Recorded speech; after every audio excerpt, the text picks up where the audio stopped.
All right, hello and welcome to this tweaking video of this scene from 3 years ago. It's Alluring Acadia, and it was video number 369. And I pulled this scene out in one of the latest live streams talking about something. Question had been asked. And I don't know, I've seen this piece sitting on my shelf for a while, and it occurred to me that I think I could make some improvements on it with the paint pens that I've been using over this last, I'd say year and a half or so. So this is an 11 by 17, very large scale piece, and at the time when I did this one, it was one of the, I don't know, largest pieces I had ever done. I don't remember if I had done 11 by 17 up till then. I probably have, but I just don't remember. But I don't know, this was one of the few at that time. Okay, so I wasn't working with a lot of these different types of pens. There are colored gel acrylic pens in here, or gel pens, I don't remember. Probably gel pens at the time. But these 3mm ones really can lend themselves to a lot of visual impact and texturing. And when you're talking about a large scene like this, I think it could really use a lot more kind of larger textures in here, just from the sheer scale of this piece. Okay, so here's the thing. This piece has already been spray sealed. Okay, so I can't add anything like additional dye-based inks, okay, because it's just not going to adhere to an acrylic coating here. This is already glossy cardstock, but it has that little extra shine to it because of that acrylic sealant, gloss acrylic sealant. But anything like acrylic paint pens, alcohol inks, that will apply to this just fine, okay? So what I would do is I would apply whatever I'm going to do on here and then spray it with some additional acrylic spray.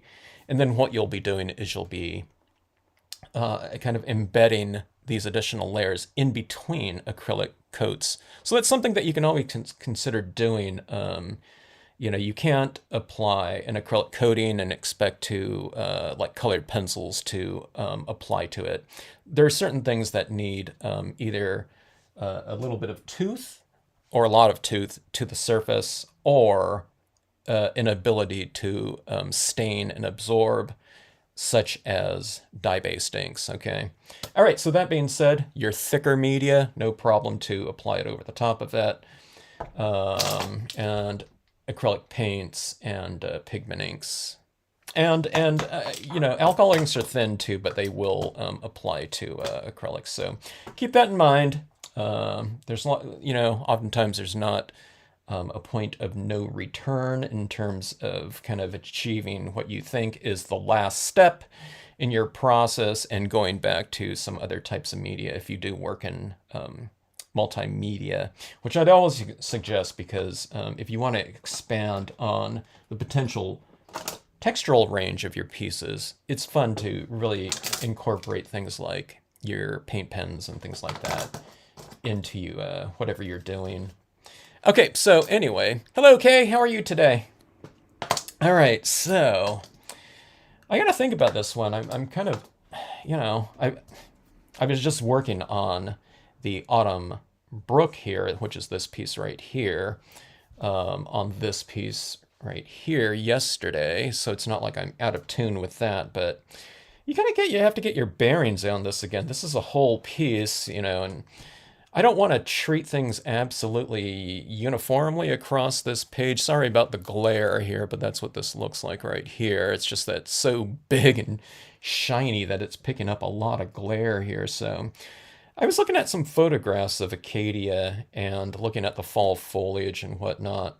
And it occurred to me, I think I need a little bit more green tones in there, maybe. I have a lot of green up here on this ridge right here. This is kind of in memory of one of the hikes that you can do out in Acadia. I was trying to remember the name of the lake, but I couldn't find it just now. I didn't do a real in-depth search. Hello! Speaking of Acadia, I must be calling to you, Harold and Linda.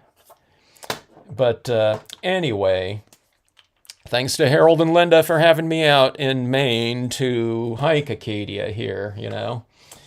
That never would have happened had it not been for Penn Ventures and the Hodgkins and what was the name of that show that you guys put on there? Oh boy, what was that convention called? I think it was in. Oh, I can't remember. I think you guys had it in Augusta, then it moved or something like that.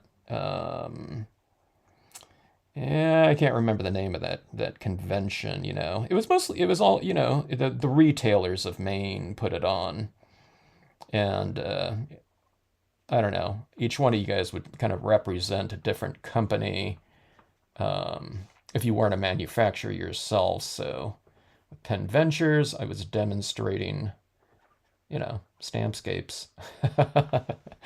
Okay, so here's what I'm doing right here. I'm going in this grassy area. This grassy area down here was largely the same hue as the trees. So I just want to give it a little bit of a kick of, I don't know, just a, not contrasting color, but just a different hue a little bit, just to differentiate it from the trees somewhat.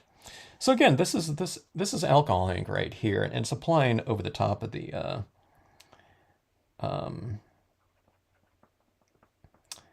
acrylic sealant with no problem.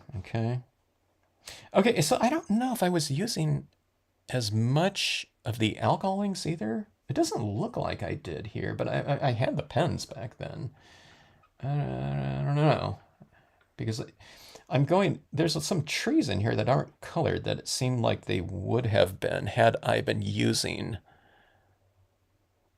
the pens as much as I do now. So, I don't know, just going and putting some of this green over the back. See, it just, I don't know, just this little extra different type of hue is bringing out these trees down here. Yeah.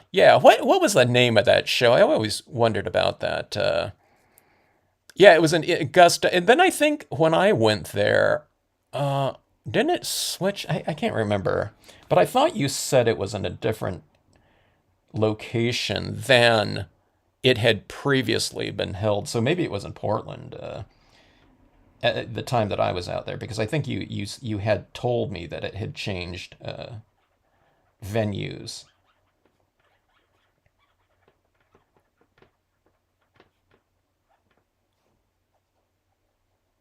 Okay, so see that green in there is really helping out. It was basically that entire backdrop of trees in there. So I've kind of sandwiched it. So I've gone in with this green. Underneath the green that I'm using is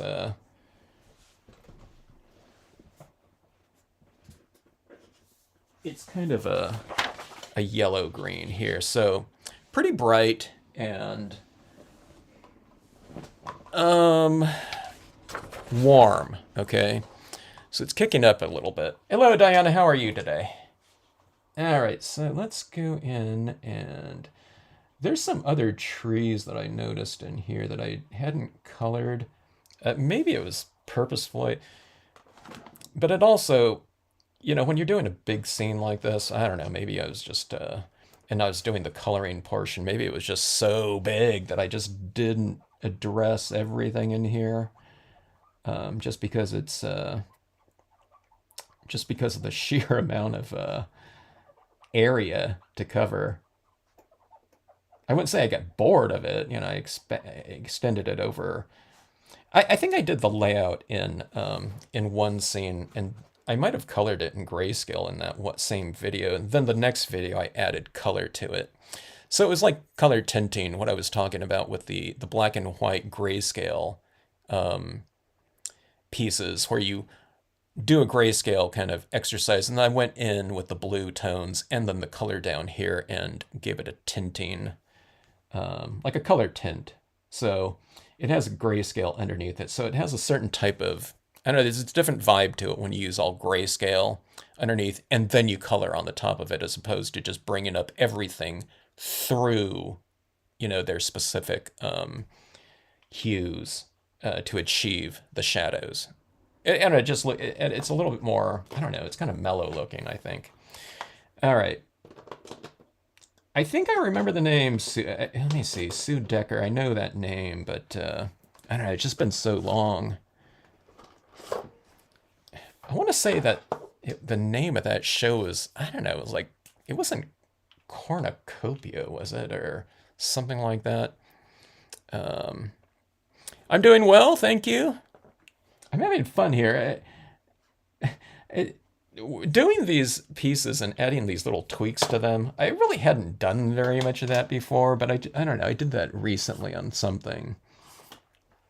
It was like a week ago, and I can't remember what it was, but it's like, why not go back in these pieces and add something to them if you think, they can be improved. Why not? Okay, so I'm adding this little bit of a brown tone on this little shoreline here, giving it a little bit more of a sandy kind of, I don't know, whatever look to it. And plus it's a little bit of a warm tone. I'm going to be adding in a lot of value to this, cutting down some of the contrast, but I'll just try to resurrect some of that contrast in the form of kind of what would represent shimmering leaves with the acrylic paint pens. So let's see here.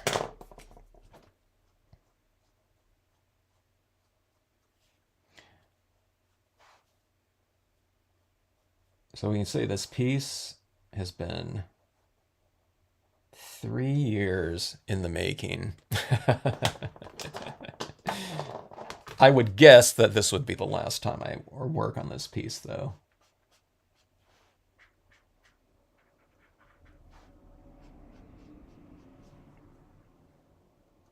Unless some other media comes out. And it's like, oh, where is this thing, where have these pens been my entire life, or stamping life at least?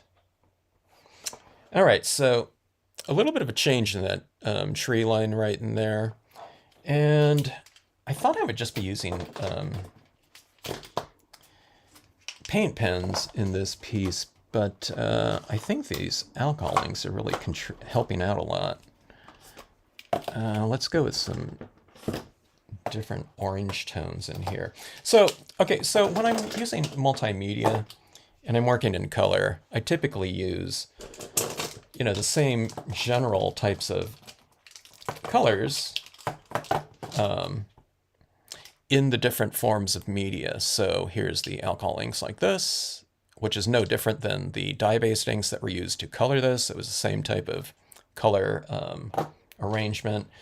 0.7 millimeter acrylic paint pens, and the 3 millimeter acrylic paint pens. So just grab, the media that you have if you're going to be utilizing them on a singular piece, and it just makes it very easy to, create your color harmonies and whatnot. Because they're all the same things, they're the same basic colors. Things do not have to be, there's a lot of companies out there that their whole selling point for a lot of their things was it's the exact same color from, pen to pad to, dye-based ink to pigment ink or something like that. And it's good to know, but all you have to do is, if you look at something like this, you can see that they're both orange, you know what I mean? And you can tell a yellow-green is this. These aren't the same colors, but just hold it up visually. And if they're close enough, they're close enough, you know what I mean? It's not, we're not doing like some kind of Pantone type of oh, super specific thing, and submitting it to a color printing lab, and you're saying, hey, that has to be Pantone number 053B. You know what I mean? Where things are really particular. This is stamping, and you're going to be blending things in it anyway. So just get it close enough. You're not going to be pulling out some kind of like an orange or something like that, and blending it directly in with a violet tone or something like that.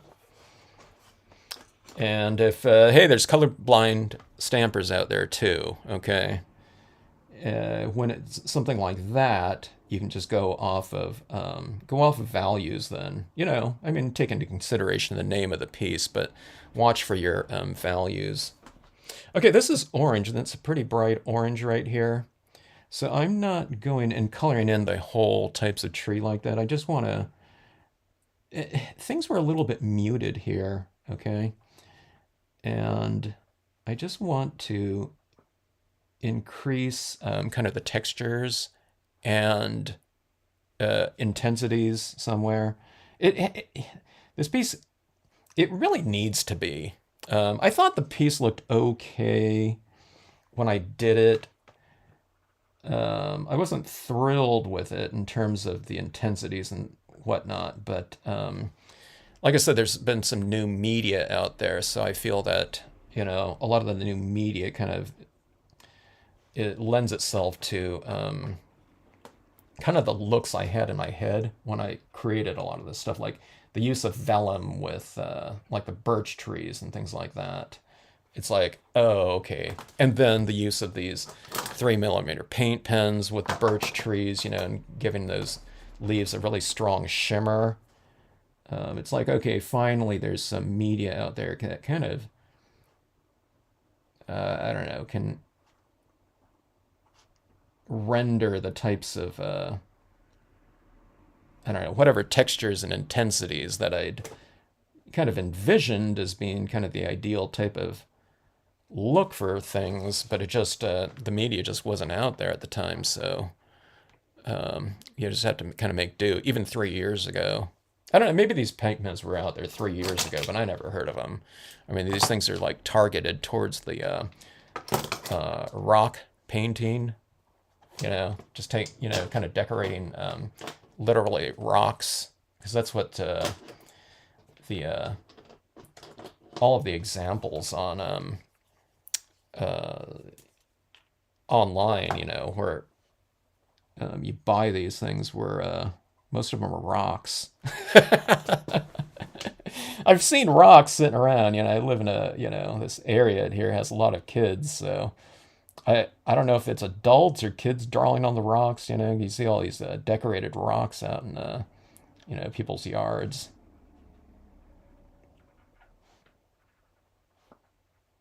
Okay, this is yellow, and that's kind of increasing the intensity and richness of some of these other tones that are already laid down, some greens and whatnot. Let's see.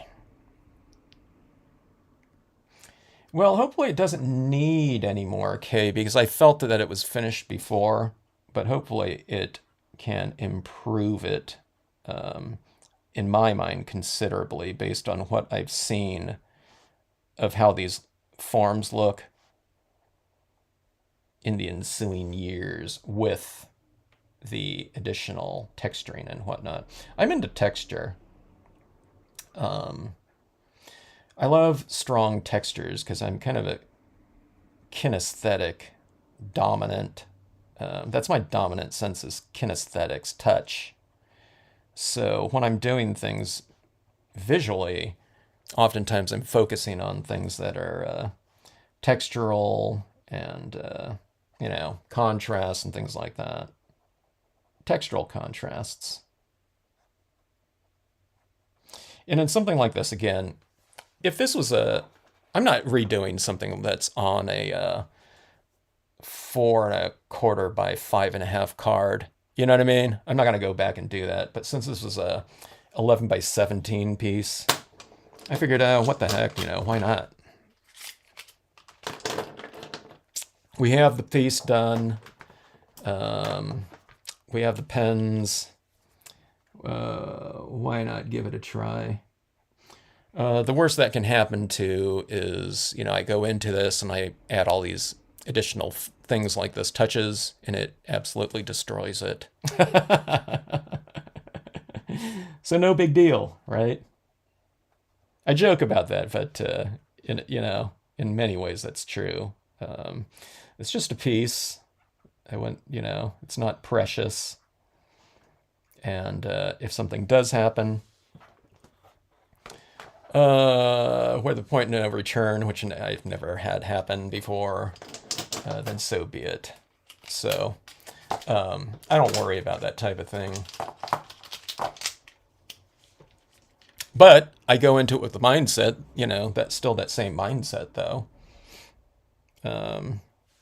All right, I think that is it with the alcohol inks. I think we have some bright tones in here, but that really kicked that up. See, everything out here is kind of, it's a little bit muted from the use of all those grayscale undertones in there. The foundation tones were grayscale.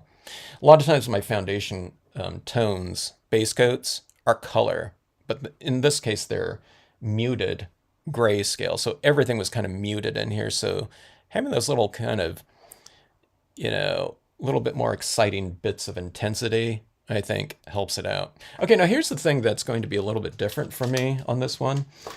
Alcohol, not alcohol pens, but acrylic paint pens are water-based inks. So that if you're going over you've laid down some dye-based inks, you have some alcohol inks on there, or whatever. When you go into it with acrylic paint pens, the acrylic paint pens, and I have a feeling that for the most part they're surface oriented, but because they're water based, I do believe that they are blending or physically mixing with dye based ink undercoats. Okay, because this is a little bit of it's a thicker paint, okay, and it's water, and while it sits on there, it doesn't dry really fast. They're fast drying pens, but that's relatively speaking. So I believe that they physically mix with the dye-based inks, and the dye-based inks go into this, lending itself to a little bit more of a kind of a physical incorporation, where if you lay down, say, for example, yellow over green, I think it looks a little bit more yellow-green. Now, they dry a little bit more translucent too, so I'm not quite sure what is what, you know, what things are actually happening in there. But what I'm getting at is I've already spray sealed this piece years ago, okay? So I'm not going to get that kind of incorporation, so I can usually use these pens pretty liberally because what I see when I lay them down on here is not what it's going to look like when it dries, so it incorporates in a little bit more, okay? So I think I need to be careful about my usage here, because I don't think it's going to be the same as what I'm used to, potentially. I'll see pretty fast, but I don't know, we'll just see how it goes. Okay, so with these paint pens here, okay, you need to really shake these up before you use them too, because they're very, you know, they separate when you're not using them. So they're very thin, but that's a good thing, because these pens, I've never had them clog on me ever, and I think it's because of the viscosity on them. They're fairly thin. A lot of times I wish they were a lot more opaque when I do use them on my pieces. You know, I'll apply them and I'll think, okay, I like what I see after I apply it, but then it dries and it's, I don't know, half of the opacity than I thought, and you get a lot of colors underneath showing through. Okay, then I have to add on additional layers in there. But again, I think that's the trade-off, is that these things never clog, they're never dried on the tip, you know, where they don't work. And, you know, they separate, between the pigment and the binder, which is water, just by sitting around even a day. You really have to shake it up. But again, we have usable media here, tools that aren't clogging or whatever on us, like the old gel pens. A lot of old gel pens did that. Okay, so anyways, I'm adding this in these rocks down here. See that extra texturing on there? Like that? It's fairly large like that. All right. But just from a textural form, having this large scene like this, I think it really helps out. When you're working on 11 by 17 too, it's almost like it's the difference between a book cover in a way and an inner illustration. You want a little bit more impact when it comes to things like book covers, because it has to get people's attention from distance. And, like a card, people see it like this. You open it up and you're looking at it from whatever, 18 inches away or something like that, okay?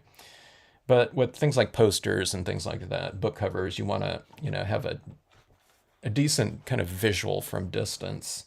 Now, this one, I mean, it's not meant to be, seen from, 20 feet away or something like that. People are still going to see it close up, but you just having a little bit of a larger texture, larger kind of ranges of everything, intensities, contrast, all that type of thing. It probably helps out with something like this, I think.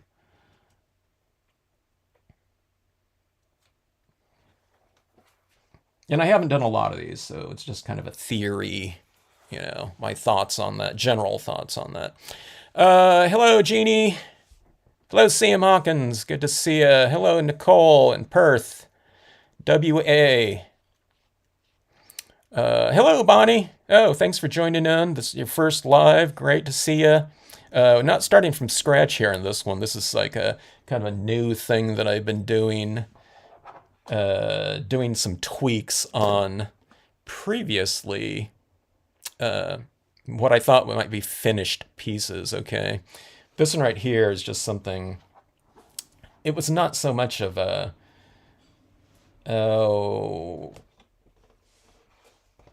conceptual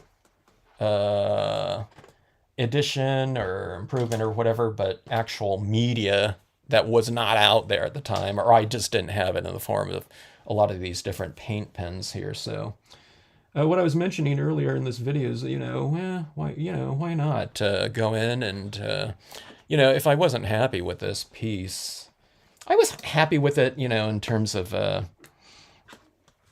it looked, but at the time, but I don't know, it kind of lacked a little zipper excitement. And then I started using these over this last year, so why not go in and if you can, if the media will apply to your pieces, why not do that?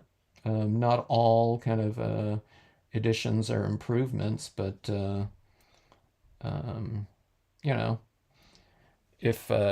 if you've done some pieces and still have them, and why not, if you've incorporated some new looks or techniques over the years, and you can apply those onto your pieces.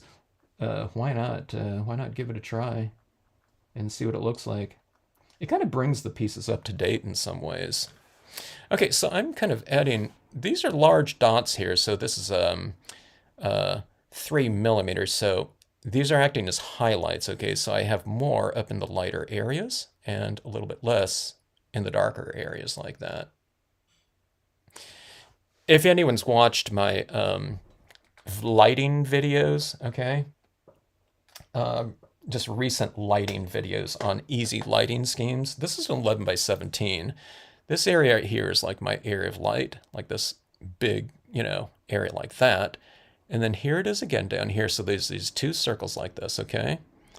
And this is like a ledge, so I showed that in a lot of my videos there, but I just mentioned that in your foreground types of areas like that, if it's a rock or something like that, to have some area of it illuminated like that. So you have that area of light, that area of light, and then here's an area of light. But these areas of light are light because you've divided it up between these two areas. In this case, see my slopes, my foregrounds are usually down here, but on this one it's this big slope like that, like you're hiking along a cliff or something like that.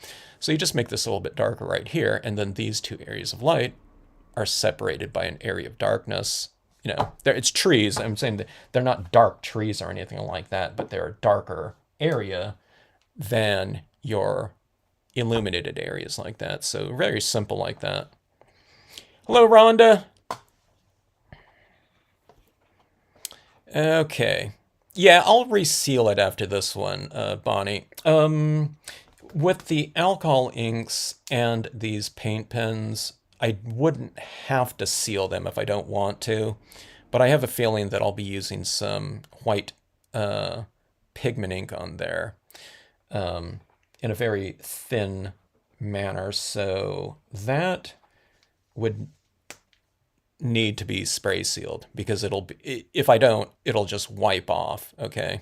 So that spray sealant will be embedded in between two layers of acrylic sealant, which, now that I think about it, I got to get more of that ordered. I was doing so much spray sealing for all of my 2022 pieces that,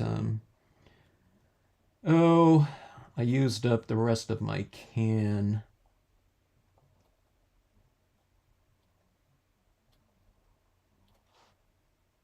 I think you can get, I don't know how many scenes you can do. Of course, it depends on how large they are, but I think about 100 scenes from one can, on average, between, standard card, quarter page, half page, and, with a few full page pieces. I probably got about, 100 scenes coded. And a lot of people don't do spray sealing.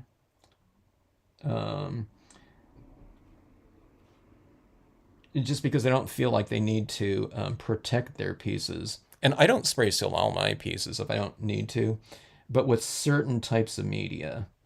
Okay, so specifically on my latest printable vinyls, where I'm using Brilliance ink and colored pencils, I don't feel that colored pencils benefit too much from spray sealing in terms of the intensity of the colors. Maybe a little bit, but the dye-based inks really benefit from it in terms of achieving a strong saturation. So I do use spray sealants on anything that I've used dye-based inks on. A lot of dye-based inks too, I would say most of them, they look duller when they dry than when they've been freshly applied. But especially if you use them in, a pretty strong saturation. Acrylic paint, probably not. That I don't think changes too much from a spray sealant. I'm kind of hesitating because I'm trying to think if the acrylic paint even goes a little bit more translucent to moving towards transparency in that direction. I was wondering if it becomes more see-through, in fact. I'm not sure. I don't know. I haven't really noticed it. But that might be happening. But not in the extreme. But there can be extreme types of differences when spray sealing dye-based inks, which has already happened on here, but it always looks, I don't know, spray sealing pieces, one can of, if you can have something that, let's say, unless you never work in dye-based inks, okay, but it's just like, a lot of people have a gazillion different pads, pens, oxide inks, pigment inks, solvent inks, everything. getting every color out there. But what if someone said, okay, for all those whatever, 50, 100 pads of media you have out there, there is something that you can buy that will make all of them look better, all of your cards look better, and it costs like the price of maybe 2 pads, and you can use it on 100 cards, you do it, right? Well, that's what the acrylic sealants potentially can do. But a lot of people just don't do it. I think because they think it's mostly for protection. They don't think it's for, it kind of increasing the intensity of pieces and just the richness of it. And a lot of pads out there, like I said, they just dry. The only ones that don't dry kind of a little bit duller than what they look like when they're freshly applied, in terms of dye-based inks, okay, are the Marvies.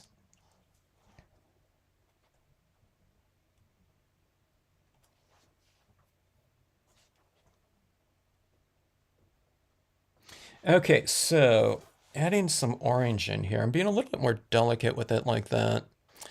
And some of these areas are really intense like that, but that's where I'll kind of knock it down a little bit with some white pigment ink in there.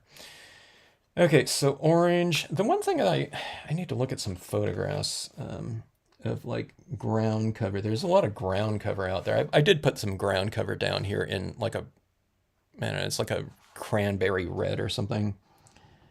But I need to do that a little bit more. And there was this little foreground area of trees down here that after looking at this, I didn't really address it too much, or I didn't address it well in my original coloring of it, because it looked a little, I don't know, it was just more gray than anything. It had a little bit of color down there. Again, maybe it was because I just had so much area to cover that I just kind of quit.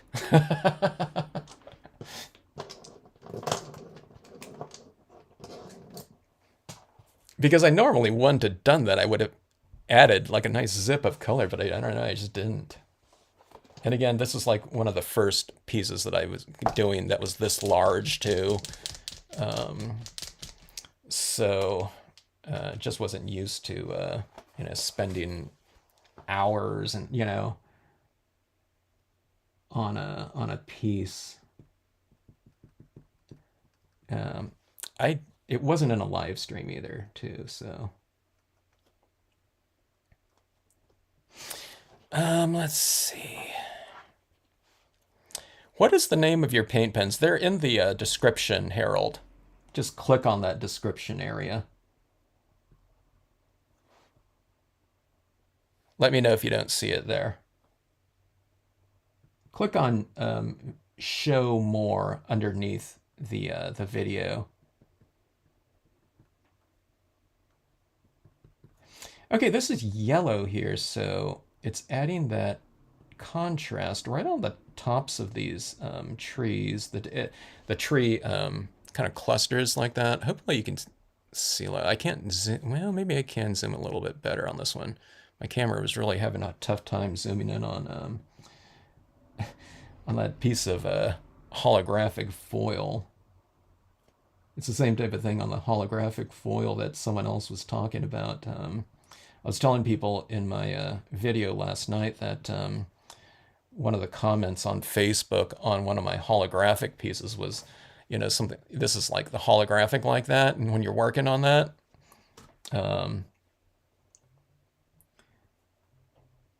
you can feel your kind of eyes kind of going in and out of focus sometime, because that holographic foil, it's supposed to be like three-dimensional looking, so it I don't know, on someone on Facebook, they've tried working on it before, but it made them dizzy. So I think that was happening with my camera too. My camera was dizzy.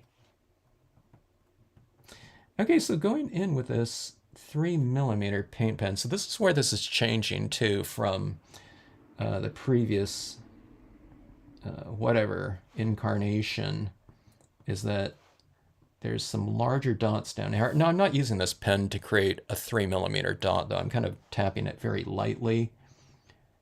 to get a little bit more of a varied application of that color. But it is going to be, a larger dot than the 0.7 millimeter. Which I'll use on here, but I don't know. I'm getting a much smaller dot than... I realize I can get a kind of a pretty small dot using these big thick pens too, just by kind of barely tapping it down. And I've only realized that over the last, I don't know, like a month or so, I think.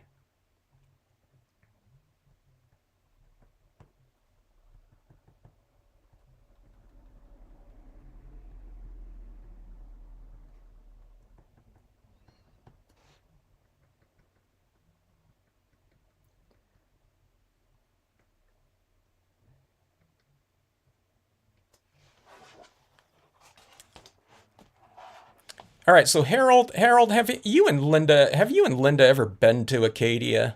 Now, I'd imagine you've been there, but you're surrounded by this type of terrain and everything, like everywhere. You know what I mean? I wouldn't think you would need to. I don't know. You wouldn't feel inclined to go there.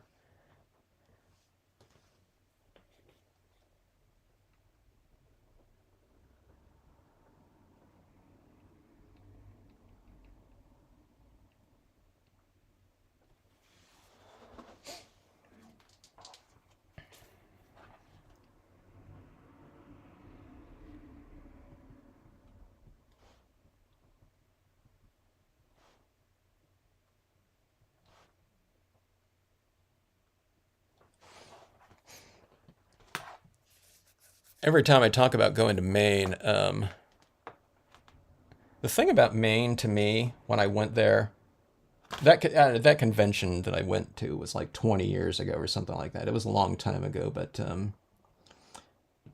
that place was in full autumn color. And it's going to be different these days because everyone's, the national parks are crawling with people, especially with the lockdowns and COVID and everything like that. It's like everyone discovered the outdoors, which is a good thing. Not for me, but I'm glad, though, for the park system. The more people that are going, the more, I would think, the more, potential protection they'd have in the future. But I sure loved having that entire park, like, to myself when I was there. There was no one on those trails. These parking lots, I think it's the smallest by area national park in the system, unless like a new one has been added. But there's like some parking lots out there. And when I was out there, it occurred to me, man, like when this place gets busy, I don't know how anyone's getting a parking spot because a lot of these different trails out there, some of the main trails had parking spots for like 12 people or like cars, 15, 20 at most on a lot of those parking lots. And when I was going in them, there might be one other car, two, and this is like in full color. But I was there during weekdays though, so that was what I just speculated. Hey, the local people don't need to go there because they got this color, like, you know what I mean, in their backyard, or on their way to work. It's, you're surrounded by it, so you don't need to go to the national park to see it. But that was great for me.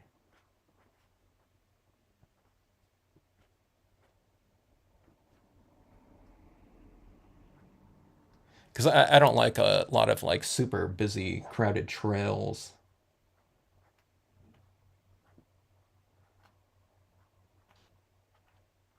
Or there's nothing worse than like pulling into like a national park area and like there's no parking.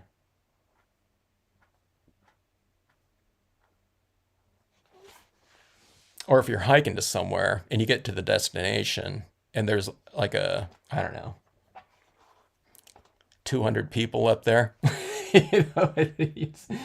It's not it's not quite my favorite kind of outdoor thing. I do it once in a while if I'm in an area that um, is just like that. If someone's going to go to Yosemite and they're going to hike Half Dome, they're going to be running into, it's going to be a, procession of people like the entire distance, and you're going to be waiting turns.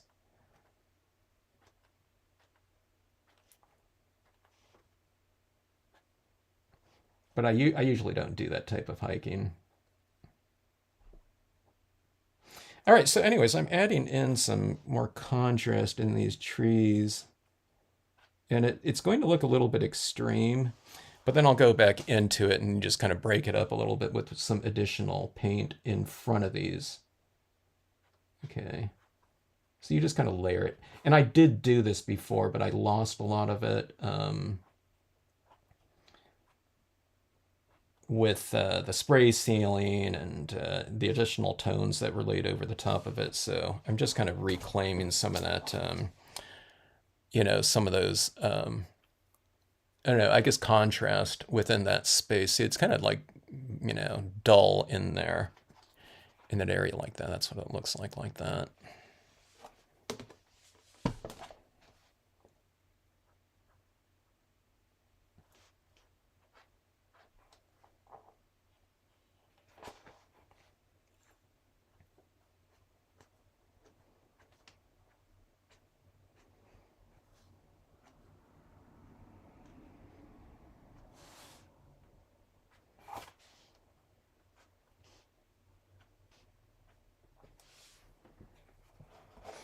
Okay, so we have that up there, and then what you do is you come into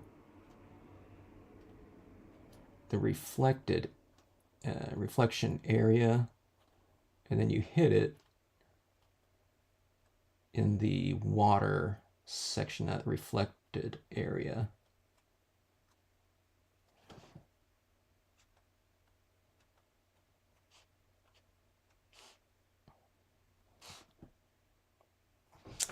Okay, so it gives a little bit more structure to those trees down in that area. Let's see. In some of these areas, you're going to be a little bit more in shadow too, so I'm not doing too much out here because this is like an area of this like shaded part. I don't want to create like a uniform value kind of structuring across there. It would look a little bit too monotonous. All right, so that is that. I'll use a little bit more of this white, I think, later, but I think that should do it right there. So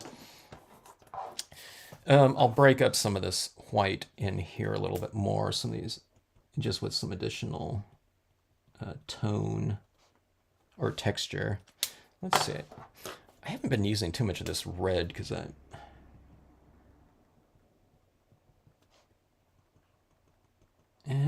the red is just so bright. But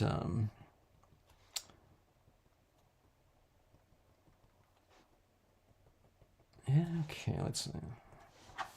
I'm going to use this red in some of these areas where it doesn't stand out quite so much. So it's in an area that's roughly the same value as that.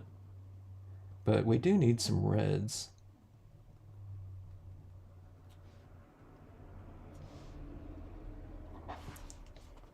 Okay.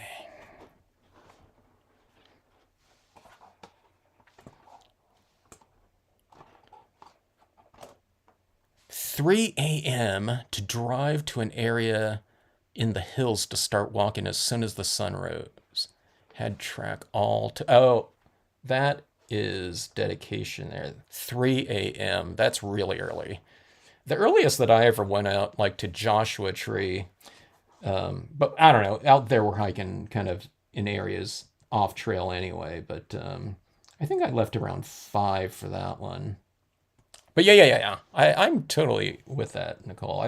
I'd rather get up at 3 a.m. and hike, a trail all to myself than kind of, starting off at whatever, a couple hours later, and having the place, um, you know, with a lot of people. I used to do these. Most of the times I was hiking on my own, and then I don't know. At some point in time, I thought, it might be kind of nice to hike with, and go camping with some other people. So I kind of got this group of hiking friends that seemed to have a similar interest. But I was on this site like 20 years ago, before social media and stuff like that. I guess that was an early form of social media, but there was a website out there called the outdoorsclub.org. Okay, and it was just a bulletin board. It wasn't like an organized, real organized thing. I mean, there wasn't like memberships or anything like that, but you just kind of, it was a message board, and you just say, okay, I'm going wherever to some hike. You give a description of it, and then how many people you'll allow on the hike. So you might have 10, 12, whatever, 20. But there was a couple hikes that I went on that, and they were popular hikes, okay, if right there in Los Angeles, but sometimes there were 50. Then the leader of that one would expand it to allow more people, and there got to be 50, 60, 70 people on these hikes. And I went on a couple of those types, and the way that I just would describe it to people in terms of the experience was, I felt like I was on a cattle drive, and we were the cattle. There's this never-ending procession of people on, you know what I mean, on these trails. Um, but that's where I met a lot of, like my best hiking friends and whatnot. But yeah, the not really quite so much into the cattle drives.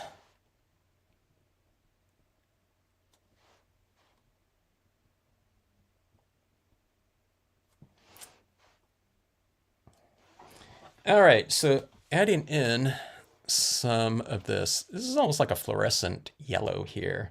It looks like a dull yellow, but kind of up close, it's a little bit more of a kind of a fluorescent-y-ish looking color. Okay, so when I did these before, I can't remember. I'm guessing it was the gel pens. Gel pens they don't transfer ink quite as well, because they have their vehicle is a roller ball, right? Where acrylic paint is just this little feeder nib, where the paint just comes directly out of it, as opposed to needing to be rolled on. So you get a crisper application, and I'm convinced that the acrylic, even though it is not quite so opaque as I'd want it to be sometimes when it dries, I think it's more opaque and thicker of an application than that roller ball gel pen. Now, I love the current roller balls out there, the gel pens, but I just think that in terms of my usage of them, if I was doing something where I was writing with the roller pens, that would be good, I guess. I don't know if it'd be as good as the paint pens, but those gel pen sets, the last gel pen set that I had, and I still have, they call it the 360 color set, and it cost me like $25. Okay. I don't think it's gone up very much in price, but what it really was 180 colors of gel pens. So it's every color. It's just your regular colors. Then there's your metallics, your glitter, the multicolor ones, I guess, or something like that. I think it's where you're writing with them and like different colors are coming out or something. I think. And then 180 refills for each specific color. So they're not numbered or anything like that, but you can kind of tell, if one of your pen stop rolling, then you kind of look for that same one. And if you've kept it, organized, then it's good. But I didn't really keep them organized. So, but in looking back over, I've only had to replace one of them. But I stopped using them though. But even after a couple years, I've gone back to that set just to take a look, because I have a video on them, and sometimes I don't know, somewhere along the line someone asked, hey, how are these doing now? And I'll go and I'll test it out, just to respond. And I don't know, I didn't test out 20 of them or something like that, but I tested out a couple of them, and they were still working. And I stopped using them too. So it's like, they've been just sitting dormant, on top of everything. So for them to be working, and to not be utilized, because if you use them, there's a little bit of a better chance of them kind of working, because they're, you're putting it, you're utilizing them, so it's not just sitting there and drying with that ink in the nib. So I don't know, that bodes well for them. It's just like these acrylic paint pens. They're making those current gel pens where the ink is thinner than it used to be. So there's less opacity on one hand, which isn't great, but it's opaque enough. And, for me, they didn't clog. So that's the biggest thing, right?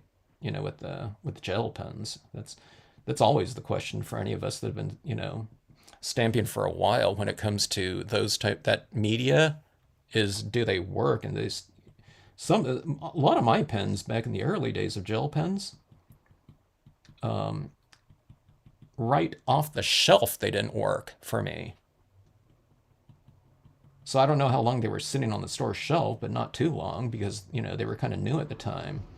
But for the next like 2 or 3 years, if not more, 10 years, I don't know, whatever it was, sometimes they just didn't work. So Uniball Signo pens were really good, but the best of the Uniball Signos for me are maybe not as good as like your 0.7 millimeter paint pen. So Harold, get your paint pens if you don't have them. I think they're all kind of I wrote down the ones that I'm using, but I think they're all made by the same company. They all look the same. That being said, I have a feeling there was this other company that I was using for my white pens. They came in a pack of, I think, like 6 pens or something like that.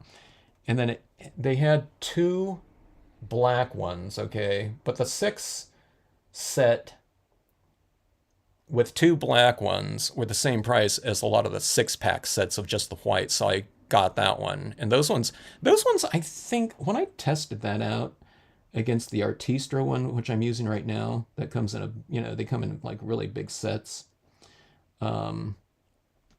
I wasn't sure if that other, I can't remember the name of that other company or where my black pens, but the black ones I never even used, but I figured I might as well just get that pack, because they're, I'm getting them free, kind of, or an additional 2.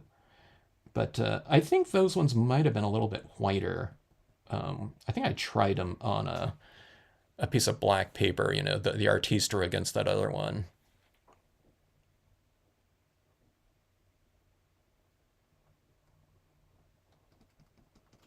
All right, so this is the white. I'm adding in like things like these little details down in those rocks, which I didn't do before. Again, because there was a lot of coloring going on with this piece.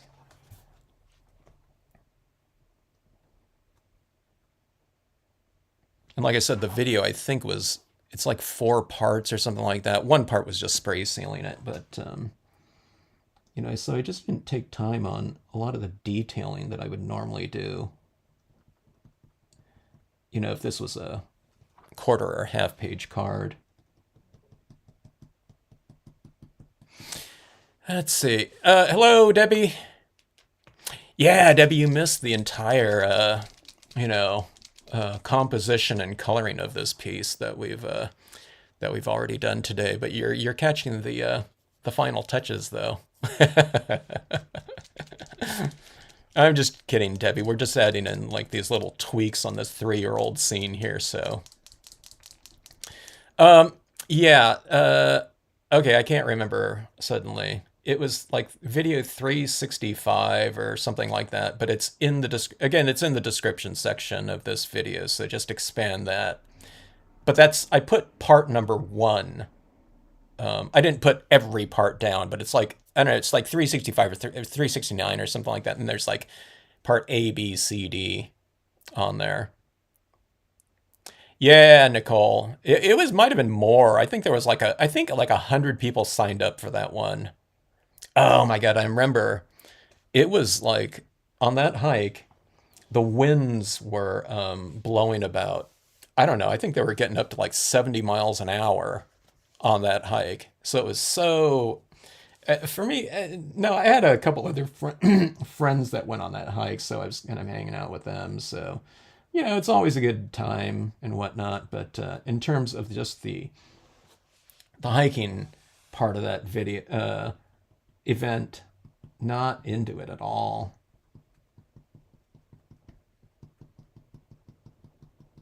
It was kind of a nothing hike too, which a lot of the big main trail types of hikes that can accommodate that many people, for me, it's not really very interesting. You know, it was basically you're hiking up not a single track trail, because that would be way too many people for that type of thing, but it was like you're hiking up like either it was an access road or it was like a fire break or something like that. So it's like you know, like a car could drive up that thing. It wasn't open to car drives, but I'm talking about, you know, just the size of it there.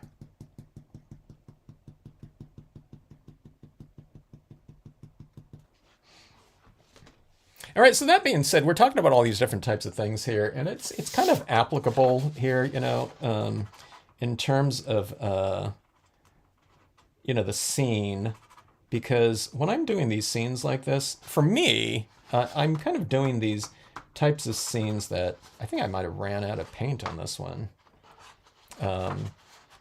When I'm doing these scenes like this, there's usually not too many things going on, like a lot of people or anything like that, which you know, I'm not against those scenes. I like it when people add, like, you know, city life, you know what I mean, or whatever, rural life or whatnot, with a lot of things going on.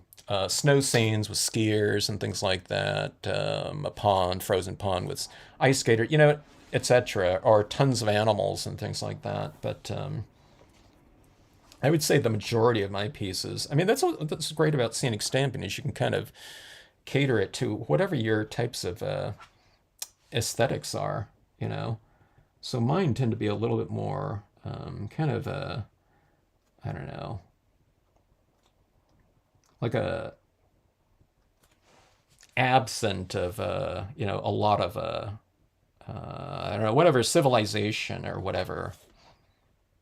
You know, there might be like a cabin out there or something like that, but I do less, you know, kind of like a city types of things, you know, where there's like a lot of people or something like that.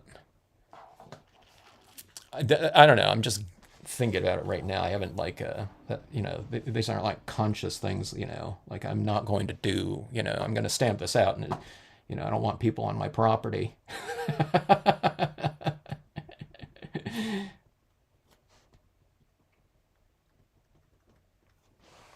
Although I've joked with my friends about that. What are all these people doing on our property? You know, when we're just out hiking. It's not my property, but it's just the joke that I have. If there was a lot of people.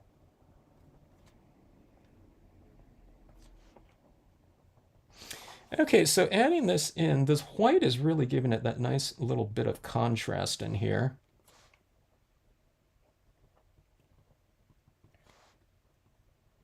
it's kind of bringing it to life, in my opinion. Okay, so I'm looking at this from all different angles here too, because I can access these things. Because when I touch my hand, over some of these dots that have just been laid down, it's a little bit sticky. Okay, so like I said, this acrylic paint dries pretty fast, but it, on some of these pieces that are a little bit, or dots, or that are a little bit thicker, especially with 3mm. It can be a little bit tacky, so I'm probably removing some of that paint once in a while when I put my hand over it. Okay, it's nothing compared to what my hand looks like after inking something, with my paper towel and stuff like that. But yeah, I'm looking at it right here. I guess I haven't picked up any paint. I guess it just feels a little bit tacky. I guess I'm maybe not removing any of it. It is chrome coat, yeah. Oh, by the way, so this was, it's on a piece of 10-point cardstock.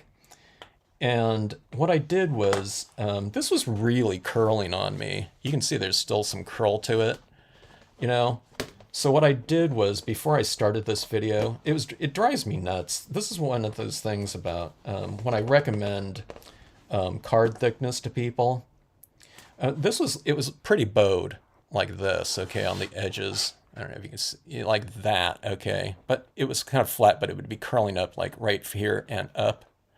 So what I did was I spray mounted this whole thing on another piece of like a semi-gloss cardstock here, just so it's a little bit thicker, so it's a little bit less bowed. Okay, but what I'm getting at right here is, if people are going to buy like a ream of paper, let's say you like the look of glossy cardstock, okay, and you see yourself, utilizing it in your, work going forward or whatever. If you're rebuying, some cardstock or something like that, you ran out of your pack. The difference in price between a pack of 10-point, chrome coat or something like that, CS1 that's single-sided, glossy, and 12-point, 10-point and 12-point, the price is not that much more when you divide it up over 200 sheets, which is a full ream. So I always recommend going with the 12-point because it'll curl on you probably if you use, like on this piece, I used a ton of inks. Dye-based inks specifically are the things that are making it curl, not the alcohol or the acrylic, because these are surface-oriented media where the dye-based inks work by staining and, soaking into the pulp of the paper, so you get that curling happening.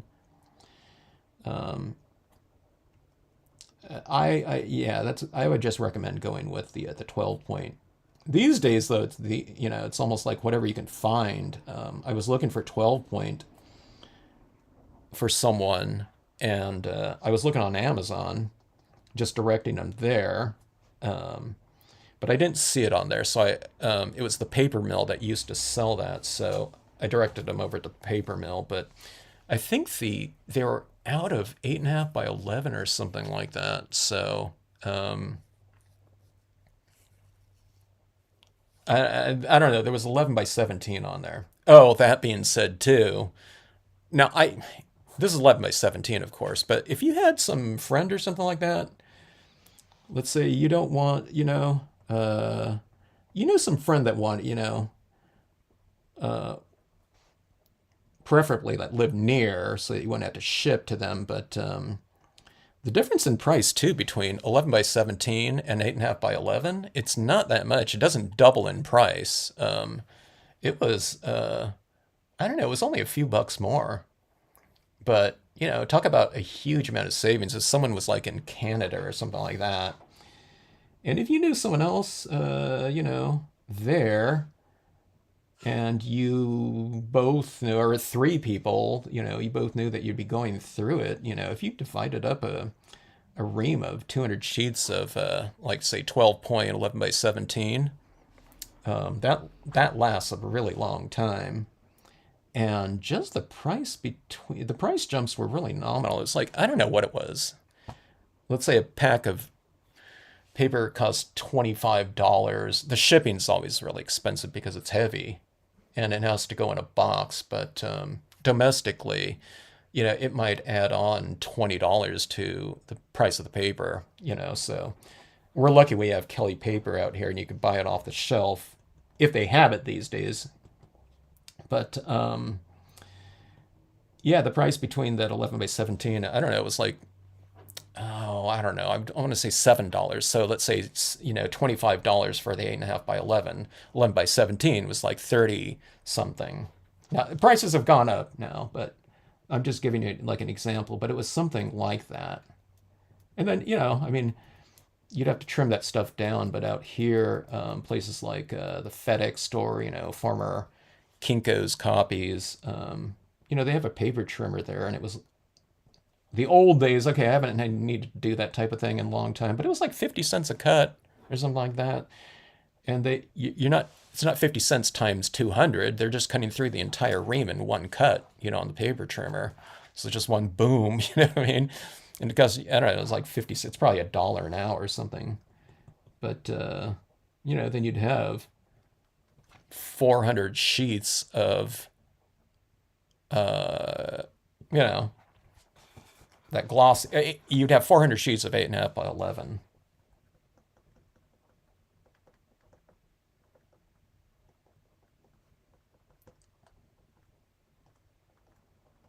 So really better for like a couple people, if not three. I don't know, 3 or 4 people.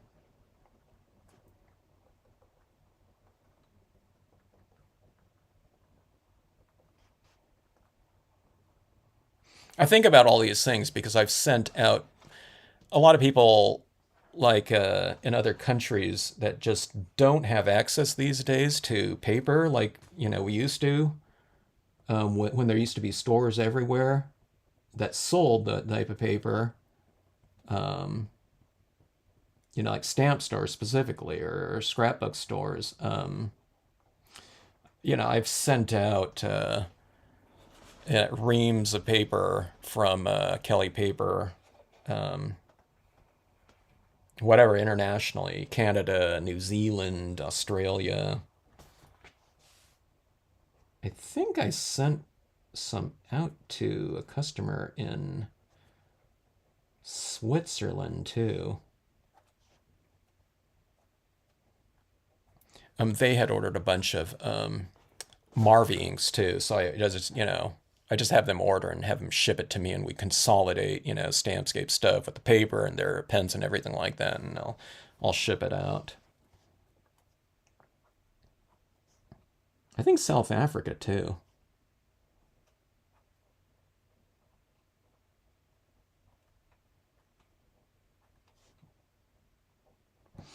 All right, so anyway, I think this piece is coming alive. It looks a lot better than it did. So I think it went from like I don't know, whatever grade it would have been, but I think I boosted my grade a little bit at least. I'm gonna have to resubmit for a regrade here.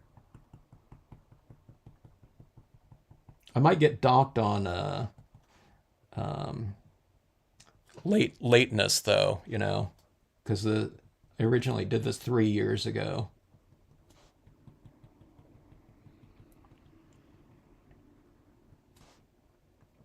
Oh, so if it, I have the link down in this one, but just the name of this piece, Alluring ACADIA. If anyone ever needed to look for that, you just type in Stampscapes and Alluring ACADIA, and it'll come up on the search thing, or I don't know if I don't think you'd look up Stampscapes in Maine. Maybe I might have did a keyword Maine in there or something like that. But the search, whatever parameters with YouTube videos goes off of both title and keywords that you enter. And whenever you post a video, you can enter these keywords so that if someone's looking for it, you know, there's a better chance of it coming up. So if I do a scene that uses like metallic papers or Star Dream, I'll put that into the keywords so people can find it a little bit easier.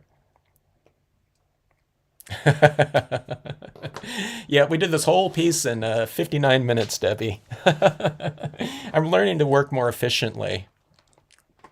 Yeah, yeah. Oh, I was thinking about you in this piece, Linda. You did that piece, I don't know, you did that piece in this last year, didn't you?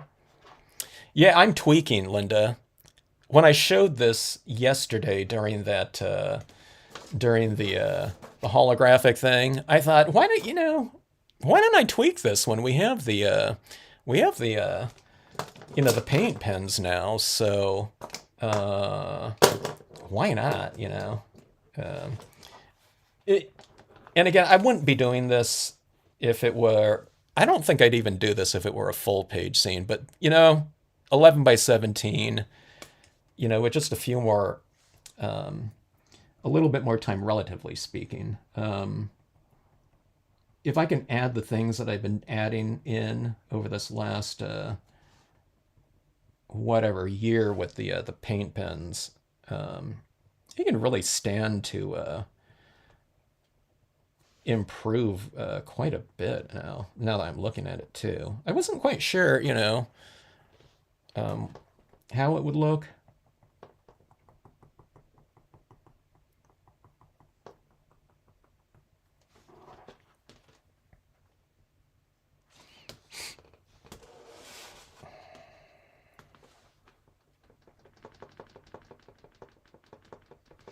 Well, let me see. What did Harold say up there? I forgot what Harold said.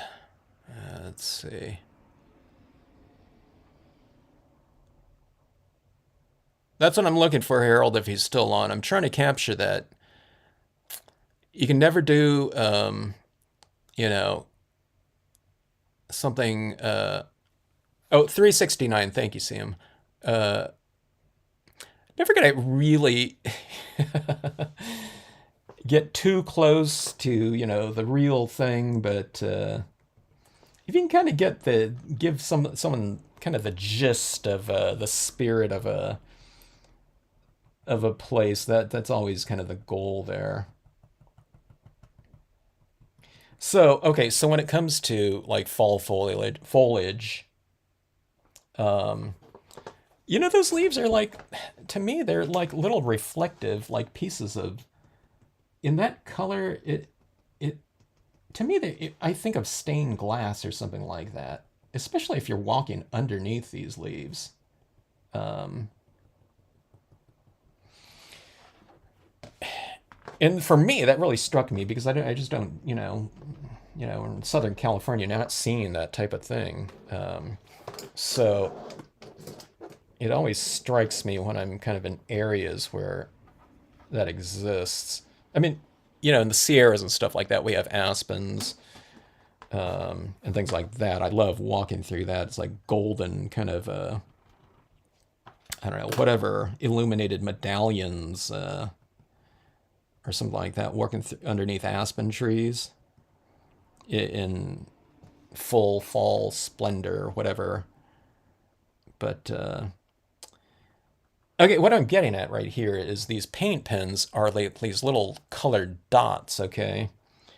And they are kind of three-dimensional, so they're raised from the page. They're a nice crisp color, so I feel that they really lend themselves to the spirit of um,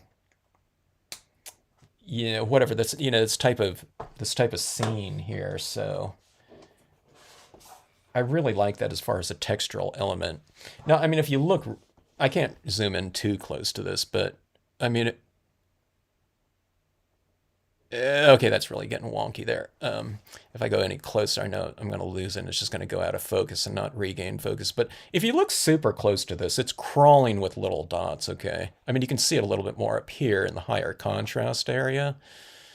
I don't find it a distracting thing. I mean, that's what I draw the designs in. The designs are all drawn, with stippling and little dots. So it's kind of going full circle too in some ways. You're going in with a dark dot like that. And then when you work these pieces and color them, if you do go back and add these little colored little elements like this, it's a light, especially the white one.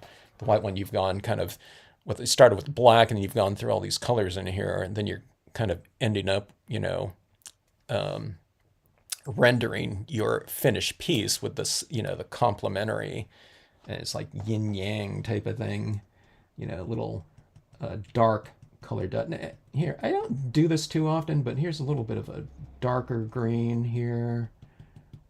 I thought maybe we can make some of these areas stand out a little bit more. When I was looking at some photographs of Maine just before I started this one off, just to get into the spirit of it, it's like there's a lot more green in those trees, out there in that particular park, during the fall. So I thought, okay, I needed more green in here because everything was looking a little bit, kind of reddish orange and a little bit dull kind of at that. That's why I'm kind of adding this little more exciting elements into it, I think, with these highlights.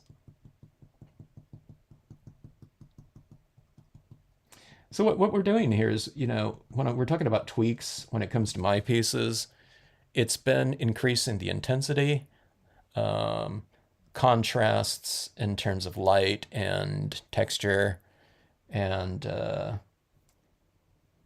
I think that's it. I'm trying to remember what I did on that other tweaking videos where I added more things to it, but I think that was a lot of it.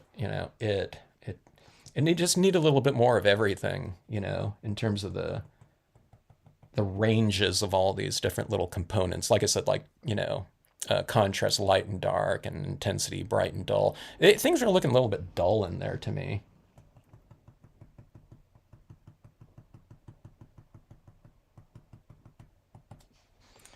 Okay, so I'm adding this little green in here is kind of adding a little bit more contrast between these brighter trees and the background trees. By darkening in kind of an area in back of areas that are lighter, it makes these stand out a little bit more.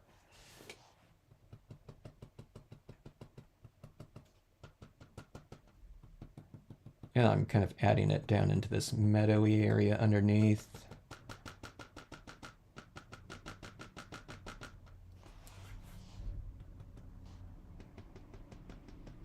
Okay, so Linda Bystrom did this piece. What did she say? When I came across, I can't not do it. It was awesome experience, well colored with pan pastels. Okay, you did with pan pastels. Okay, Linda. I was wondering if you used, Linda, did you use paint pens on yours? I can't remember. I think you posted it too in the different incarnations, didn't you? Did you do it in grayscale and then color it? I thought I remember seeing both. Or am I imagining it?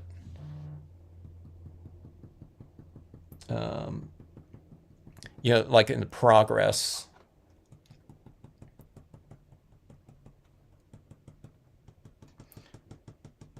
Okay, I always mention this when Linda's on, when I'm talking about her pieces like here, but go and check out Linda's work on Facebook. If you're not on Facebook, check her stuff out on Flickr, on her Flickr gallery. But let's see.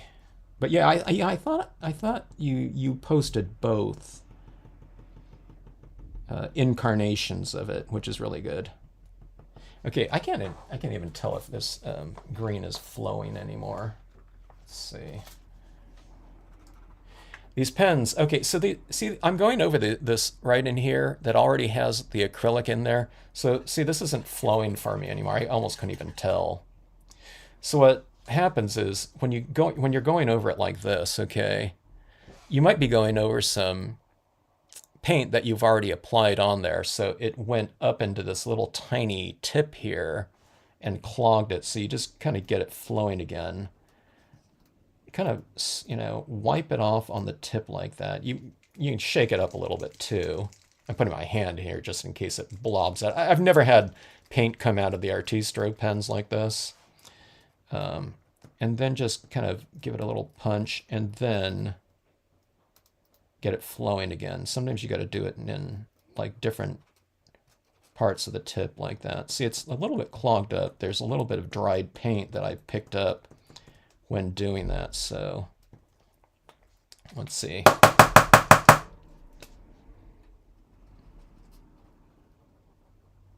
Okay, it's perfectly flowing again. So just kind of, if it seems like it clogs up on you, just give it a good whack, down, and then wipe it off a little bit and then do those scribbles and it gets flowing, free flowing again, okay?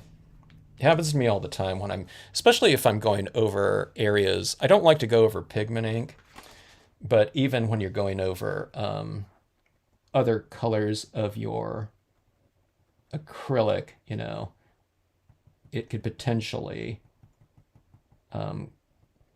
clog your tip temporarily until you get it kind of flowing again. But it's easy to unclog. It's not like the gel pens of old where the gel pens of old, you never know if you're going to get them going again at all. And a lot of times it did not. All right, there's a little bit of a tree there now too. See, I missed a lot of these trees in here last time. Just come over with a really dull application of yellow there to start off with.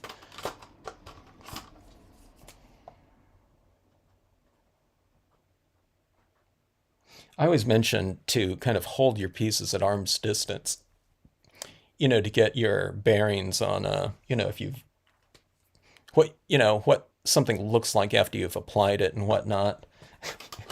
But one of these pieces right here, the thing is so big, it's just, I don't know. I mean, this thing's like sitting like, 8 inches from my face, but I just realized, I didn't color that in. It's just, I don't know. I'm not used to kind of doing these super large pieces and, I don't know, noticing everything in there, I guess. Okay, I think I got everything. There was this tree up here too that I had kind of forgotten about earlier, right up here. But yeah, right down in here, I don't know. I didn't see it.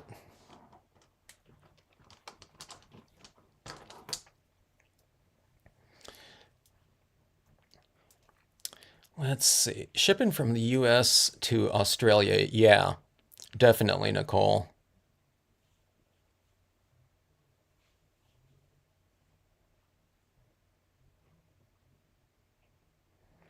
So overseas, to cut some, you paid $5 the other day to cut some 11 by 17 in half. Okay, where'd you have it done, Debbie? Yeah, shipping is really expensive these days, especially for media. If it's for like unmounted stamps, first class mail can be really inexpensive unless it's a bunch of sets or something like that. But individual stamps, I always tell people internationally, hey, if you don't mind it taking a little bit of time, even to Canada, as far as me shipping out to there. But one of the things that I found recently was I ship with this other company, and they have really great deals on some kind of alternative forms of shipping too. UPS, really great deals on that. But there's this other, I don't know, it's called the simple form. And if it's under 4 pounds, it was, I don't know, phenomenally good. And it doesn't incur the potential brokerage fees that UPS, applies.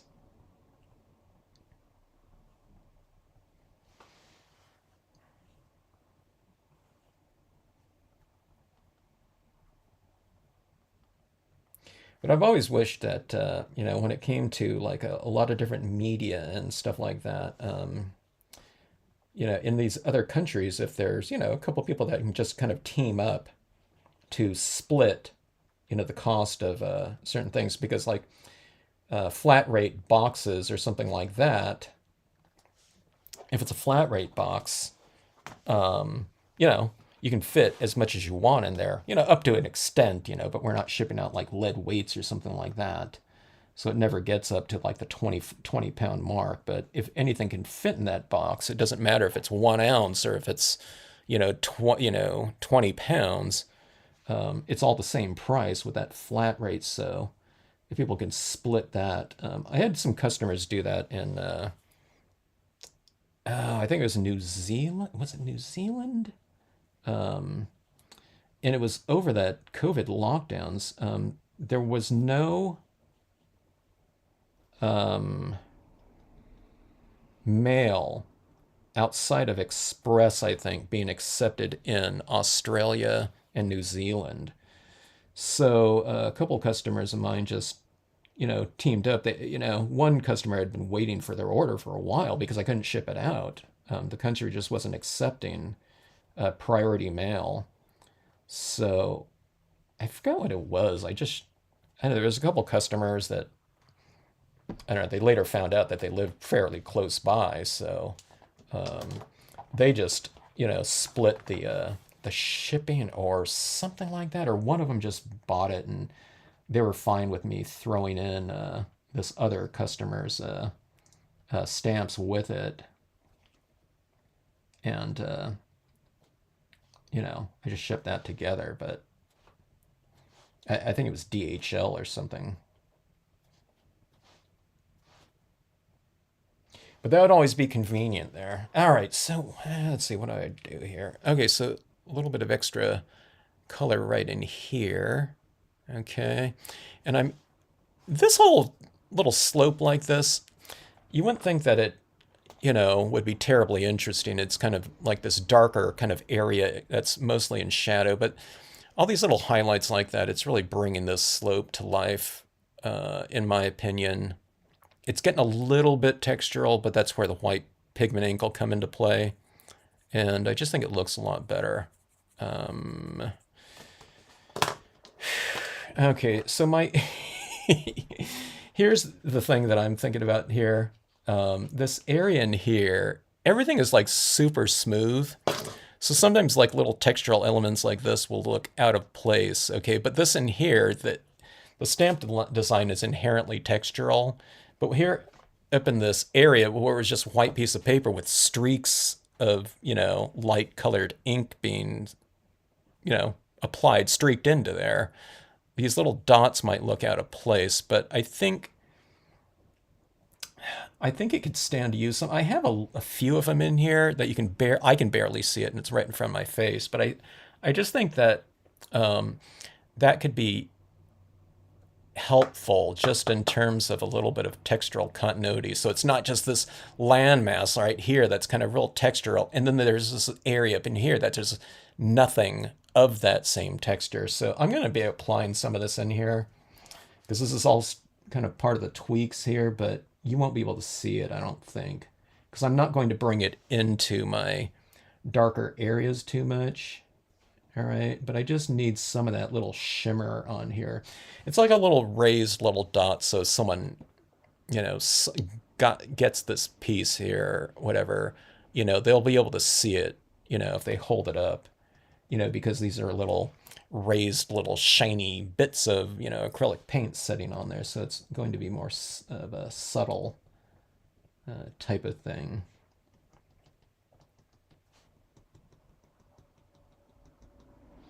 So you just condense your dots in the lighter areas when you're doing highlighting, and then you spread them out a little bit more as you move into the areas that are right next to it, the darker areas.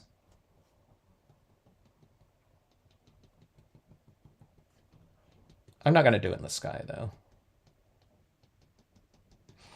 I have this little sailboat, too, now, though. I should use that on here. Watch me add in, like, the smallest little component of, it's like, I don't know, 2/8... I don't think it's a 1/4 inch. It's like, I don't know, 3/16 of an inch or something like that. You add something in there and it's like, oops, you know, I just ruined the entire scene.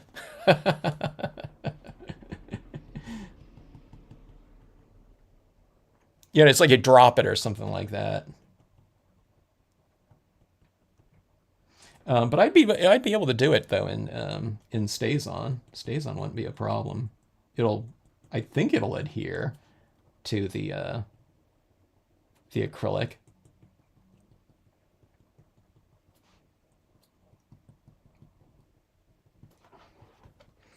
See, there's an opportunity in here, like this little guy, like in here would be kind of cool, like that, down in this area. It'd probably be like much lower like that. Or you can put something, not this one out here, but you can. I have this little sailboat that can fit like right in here, like out here. It can be really subtle. You can put it like, no, that would be too big. Let's see.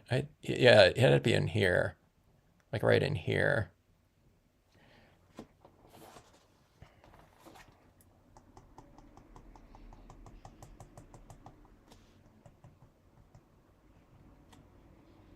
Okay, maybe I will use a little bit more of this white down here because it's closer to us and we can, you know, maybe we'd be able to see that kind of actual little shimmering texture in an area that's, you know, I mean, this area out here represents, you know, miles away, but down here, I guess, you know, you would be able to see that little kind of shimmering texture in the water, like the individual little flashes of a light.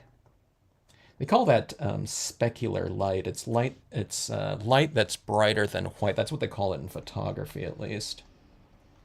You know, it's a little bit of reflected light as opposed to it being like, you know, like white color or something like that.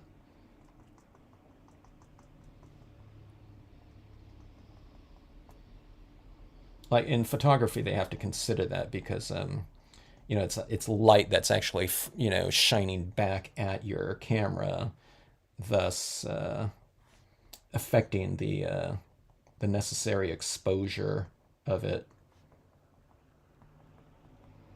of the scene in general.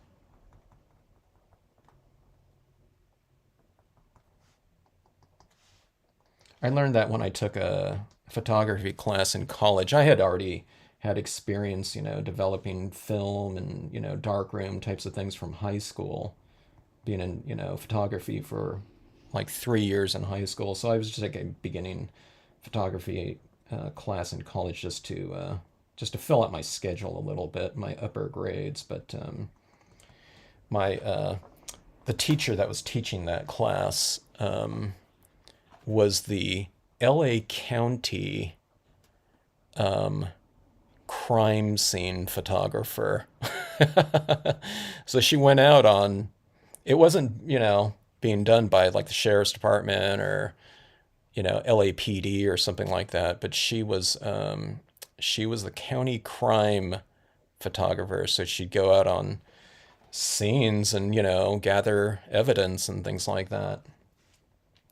It's kind of funny now that I think about it. My diving teacher, I took scuba in college too, and he was the LA County dive inspector. So he'd go and investigate, you know, when anyone would die scuba diving. Huh.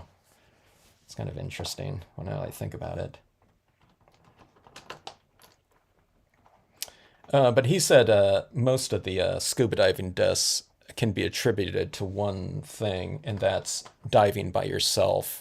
So he said, yeah, most of the deaths, you know, you always use the buddy system in diving, but it's, you know, it's not required. It's just known that you should, you know, because all kinds of things can go wrong, even in shallow water. But he said, yeah, most of it's that.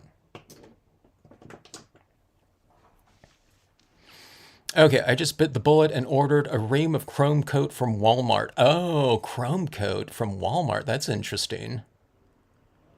Let's see.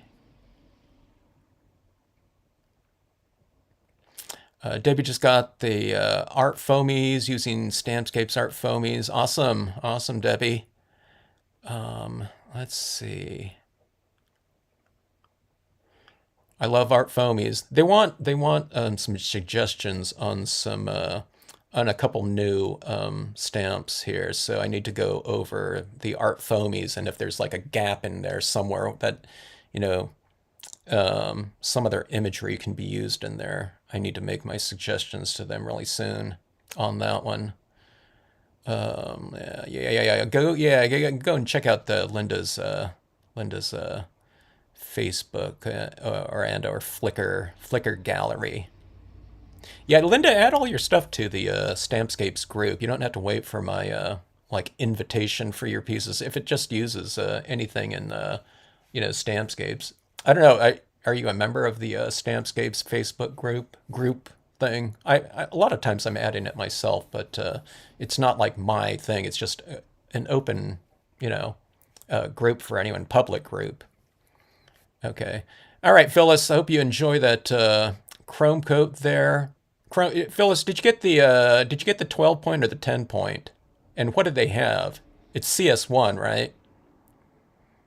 Oh, Office Max does the trimming. Oh, that's interesting. 250 sheets, 11 by. Now wait a minute. What paper did you have cut down that came in a pack of reams of 250? Usually the glossy cardstocks come in reams of 200, so I was wondering if you got a different brand. Not that it matters though, but yeah, 11 by 17. Boy, Deb, you got to start stamping like a scene, I don't know, maybe like a full sheet a day of full-size pieces or something like that. Hello, Ohio. Where in Ohio, Daniel? I miss Ohio. We used to do the Akron and the Cincinnati show every year. So I was always out in Ohio twice a year for many years doing those shows. Let's see, when is the Akron show? The Akron show used to be in March, or when was it? April? I can't remember when the Akron show was. That was one of my favorite shows to do. But then I always loved doing Stamp Away too, which, let me think, is in July, I think it is. Okay, now I'm adding in some of this red. See this red foliage down here? As I'm adding this red on top of it, I don't really see anything happening. It's like the same value or color as that red down there.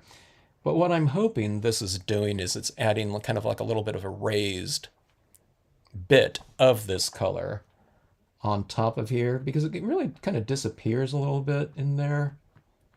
So actually it looks pretty good. I'm adding it over, I stamped it out in both black and red, or I inked it up with black, and then I went into that. This is the leaves right down here, and then I went in and colored some areas of those leaves red, so it gave a multi impression, but it gets a little bit muddled down here. But as I go and add kind of a little bit of a fresh little dot right over the top of that leaf, it really brings it out from the background. So yeah, okay, I didn't notice it because I was going red on red, but now I'm going red on black in this foliage down here. And this foliage really needs to stand out more, because those little bushes down, I wouldn't call this ground cover because it's more of a bush here, but that red on those little plants is really striking. Okay, now as I add it down here, I'm noticing that it really, I wish I could show you this more, but okay, now you can kind of see it right down in here. See that? I just added that, and just as I'm speaking here, like, I don't know, 30 seconds later, I noticed that that part it's really getting very transparent, so that the black is showing through the red, so it's not showing up as much. But that could be a good thing. It's incorporating it in with that background really well. Let me see. Let me shake this up too, because it seems like I'm getting a brighter red sometimes and a kind of a more see-through red in other areas. Let's see. Debbie got this 11x70 and is so smooth. It did great with pan pastels. That's great. Okay. Hands on chrome coat 11x17. The best I got was this. Yeah, Linda, it's tougher these days with the different sizes, you know. I just wish, like in Canada, it just feels like you should be able to get some papers somewhere. But the problem is that these just, you know, the card stocks just aren't traditionally, like glossy card stocks, just aren't traditionally being purchased by, you know, the public. So they just don't bother trimming it down that small because printers are using it. So, but I gotta think some of the mills out there. At Kelly Paper, he wasn't quite sure where Chrome Coat was being made. He didn't think it was the U.S. though. And Chrome Coat's CTI, can you see that red out there? It's all glary, but God, I love the look of that red little dot on there, especially when it's wet like that. It really stands out nicely like that. See that down there? I mean, it looks like it's not going to be real super visible like that, but that, see, I just added all that red in there, and it was originally red, but I kind of darkened in here with that vignette, but then I lost a lot of that hue in that area, so, but yeah, I don't know, he speculated that Chrome Coat was being made in Canada, because a lot of the U.S. mills are closed, paper mills, you know, for that type of thing, you know, like Chrome Coat. The old Chrome Coat incarnation, you know, U.S. mill closed. I have this other semi-gloss, Appleton Papers. They're closed, Appleton, Wisconsin.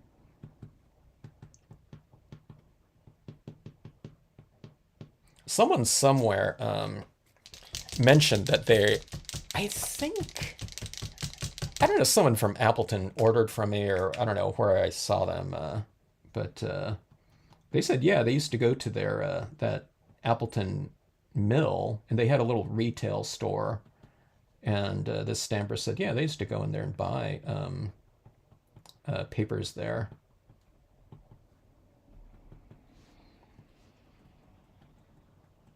Okay, I love this red down here, so I'm adding quite a bit. I don't know why, but some of it, when it's coming out of this, maybe it's where I'm adding it. It looks real watery in sometimes some areas. And then some areas it looks a lot more opaque. Maybe it just depends on what I'm adding it over the top of, or how thick that spray sealant is on there. You can tell I've really spray sealed this because it's super glossy.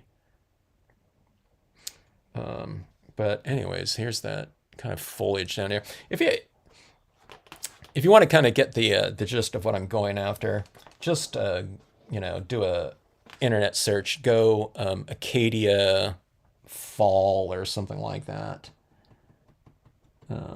Fall colors or something of that sort. And you'll see these little kind of islands going out in the distance in some of those shots. And you'll see this kind of ridge line right here. It's one of the known trails, but there's this lake.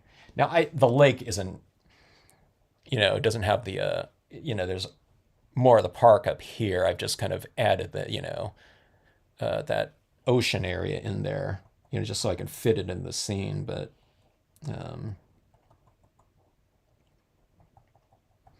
it's on there. You know, like I said, Acadia is a really small national park, so there's different areas in there, carriage trails and things like that. But you know, square miles, it's a really small park.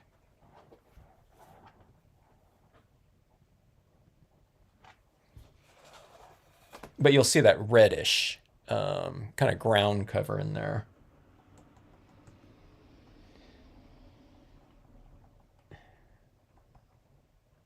Man, this thing has really come to life for me now. Like I'll add something to it. Sometimes you'll be working on something, and there might be, I don't know, whatever percentage that you've worked on it through, you might not know where it's kind of going to, but sometimes it's in that last, color or something like that, or, you're going through all your color schemes, then you're getting to black, adding it to the corners, and that's when everything kind of comes together. Sometimes for me, it's like the last thing. It's like the white pigment ink or something like that that brings it, that seems to really kind of, bring it, that cohesion to everything. But this red is really adding a lot to it, I'm finding. And, this is one of those things I didn't even know if I was going to use it on here, but it's kind of adding that nice intensity. I kind of stay away from this because it's just so bright and, relatively dark.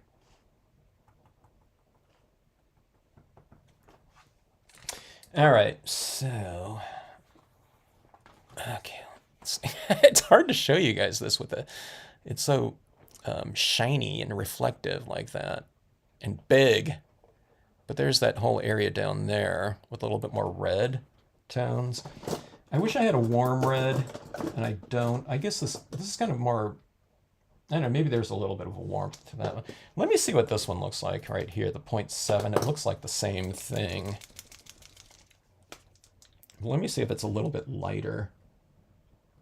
Okay, this one's a little bit lighter. I can get a little bit more contrast with this here, down here. I mean, it's not pink or anything like that, but I can get a little bit more contrast in these leaves where they're a little bit more reflective of the light, I guess. Sorry, folks, a lot of the things that I'm doing on this video right here is they're so like minor detail type of things, where I'm not adding in like so much contrast into any given mark. So it's like, you probably can't tell, as it happens, any of these little types of things that are happening on here. Unless I added like white in here, you'd be able to tell, it'd be very apparent. But hopefully you can see kind of over time. It's probably like watching the grass grow, though, in terms of speed. This piece coming into a little bit, better resolution or whatever, refinement, I guess. I don't know. As it happens, it's a little bit brighter in areas. It just seems more defined in terms of a finished piece than what it was looking like before.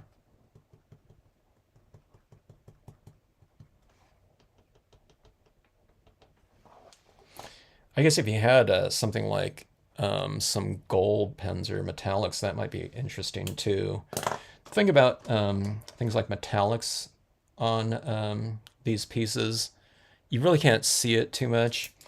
But as someone holds something up in the light where it's reflecting light, sometimes you can add gold on top of something that's a little bit darker, and it just looks like a dark mark, brown or something like that. But then, it catches that light and it's a little bit more reflective. You've got that paper for a long time, Debbie. I mean, I stamp a lot, but I just had a avalanche of ink pads here. I use my paper a lot. But yeah, even for me, like a ream of paper, it goes a long ways. I sold a lot of my back stock of papers. I was using a lot of King James and things like that. And I was teaching a lot of in-person workshops, so I would have paper for everyone. And I just realized I'm going to have this forever. So I sold a lot. This is a gold pen right here, by the way. So I just sold a lot of it because, a lot of people might be able to use it. So years ago, I just got rid of tons of reams of it.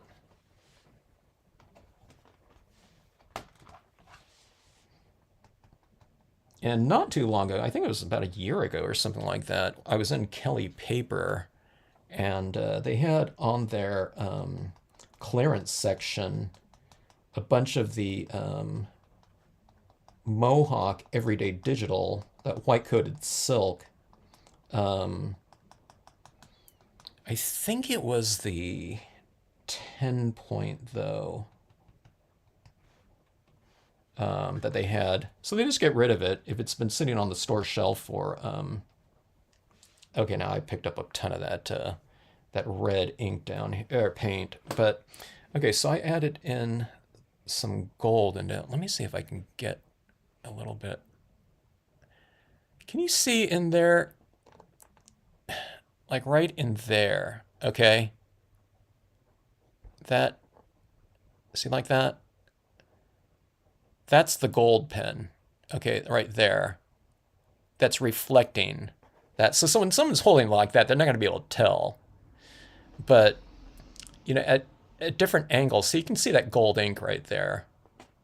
So it's kind of fun, you know what I mean? It kind of stands out from the background. So if we're talking about like that shimmer effect or look, you know, that we want to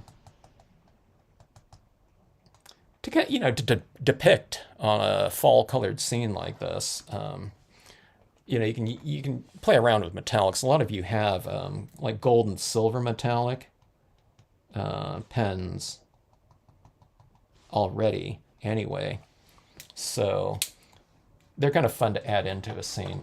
If you're doing like a cool colored scene like blues or something like that, the silver is really fun to use. But okay, so let me see if I can show you this one right here.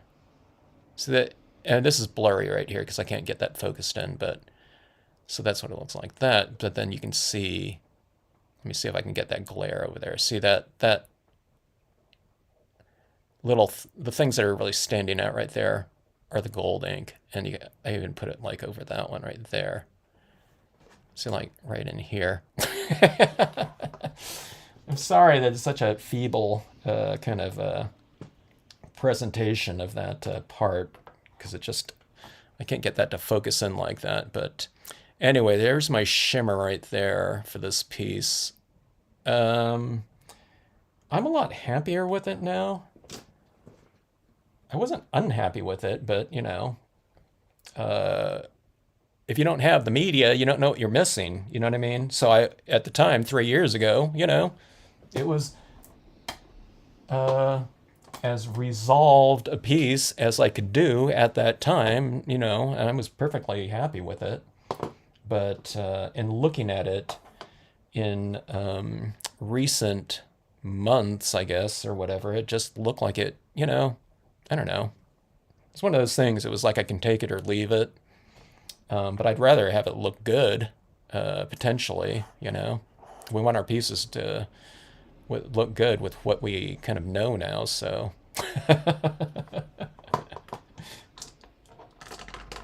All right. I'm just kind of curious if I'll look back at this, you know, tomorrow or something like that, and if it's, you know, something that'll occur to me to do on it. I still might add that little, you know, that little sailboat or something like that. It seems like it could use a little bit of a focal point.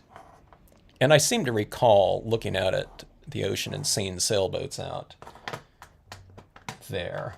Not that everything has to be reflective of a memory or something like that, but that's what this kind of piece is for me. It's a little bit of a reflection of my memories of that week of having basically a really cool national park to myself. So, you know, if I was ever out there hiking again, it'd be great to have it alone. Or with any of you watching right now, that'd be cool too. We just want like 100 other people. So we'll have a good stamping retreat there. Get your place ready, Harold and Linda. We're all coming to Maine in what was it? Is it August? Or when is it? August or September? That's all that full color there. I know it was after it was after summer, because everyone was always cleared out there at that little, was it the Glen Cove Motel there, you know? But that's not right by Acadia, but get that, and then reserve Acadia just for us too. Okay, let's add in this white pigment ink. Okay, so I'm going to add it in a couple places. It's already been added in a lot of places already. I think some of it disappeared though with the acrylic coating that's applied over the top of it, because you stand to lose a lot of it a lot of times, because it's almost like adding kind of a dry, powdery, like chalk pastel into some of these areas when you spray seal it. And with this one, I probably spray sealed it pretty heavily. So I probably lost a lot of that little cloudy kind of addition. Yeah, there's so much glare on there. See that right there? So see, I just put it right in back of that cove so that this part of the cove kind of stands out a little bit more. But then let's do a little bit more like right in here too. Like this area right in here gets a little bit boring. It's just this little area of darkness like that. So you just kind of bring in a little bit of tone, and I'm doing it very slow, okay? I don't want a big blob of ink in there, and I just want to bring that area in, or this little cloudy kind of cover in there slowly like that. See that like that? Look at that, illuminated that whole area in there, but it's also a little bit softer too, like that. It kind of, you know, like little, it's that little shimmer of kind of the white ink, I guess, kind of looks cool like that. Let's bring a little bit of out here in the water as well, like that. Okay, so a lot of people, you know, they don't know where to add this in, okay? So it's oftentimes in areas that are kind of where light meets dark. Now, over here, it was a little bit darker in general, but I just brought a little bit of it in here. But the biggest thing is that you oscillate the use of it. So I oscillate darks and lights, you know, it goes dark and light, and this is a little bit darker, this is a little bit lighter, this is darker here, you got lighter here, okay? But this, from a textural standpoint, this is like when you're going in and adding in light, okay? So I'm adding some of it here, and I don't here, I'll add some of it here, you can see it, none here, some, none, and it doesn't matter where you do it, just as long as you don't do it everywhere. Like if I did this over the whole thing, maybe that would look interesting from a visual standpoint. I've done that too sometimes when the whole thing didn't look good, so I just kind of put white pigment ink over all of it so you can't see it as well and it looks better. And then I called that one, I don't know, I actually had an idea card made out of that one because I liked it quite a bit, you know, by obscuring everything that I did on there. But it doesn't matter where you put it. Like I said, you just oscillate it around. So here's this little bit of like cloudy background, but see how it contrasts against that? Now, if this was cloudy and this was clear, that would be fine too. Okay, now see, this is where light meets a little bit darker. Now I've already applied some of it up there, but I'll just reiterate that again here. Like I said, I probably lost a lot of it the first time I spray sealed this.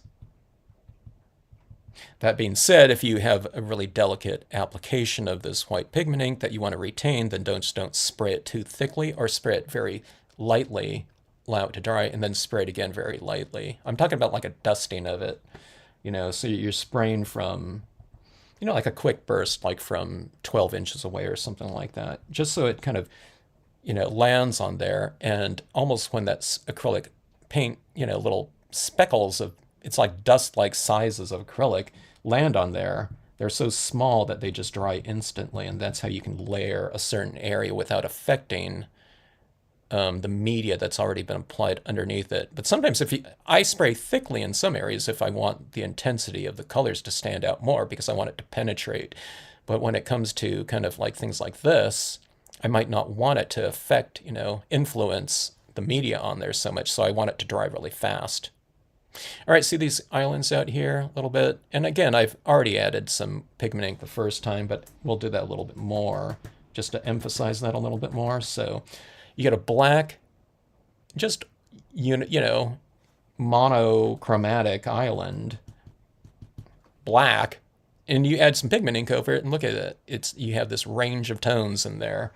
Just by doing this after the fact, you can add as much as you want, but you can give a lot of variation even to uniformly stamped imagery. So you just put a little bit of pigment ink over the top of it, and it lightens it, but it also adds that softer kind of element to it too. So you've done two things. You've expanded the value range of it, going from dark to light, but you've expanded your whole range of everything in here, from like crisp out things to soft looking things. And people love soft light too. So I always mention this. You can do that on word stamps, you know.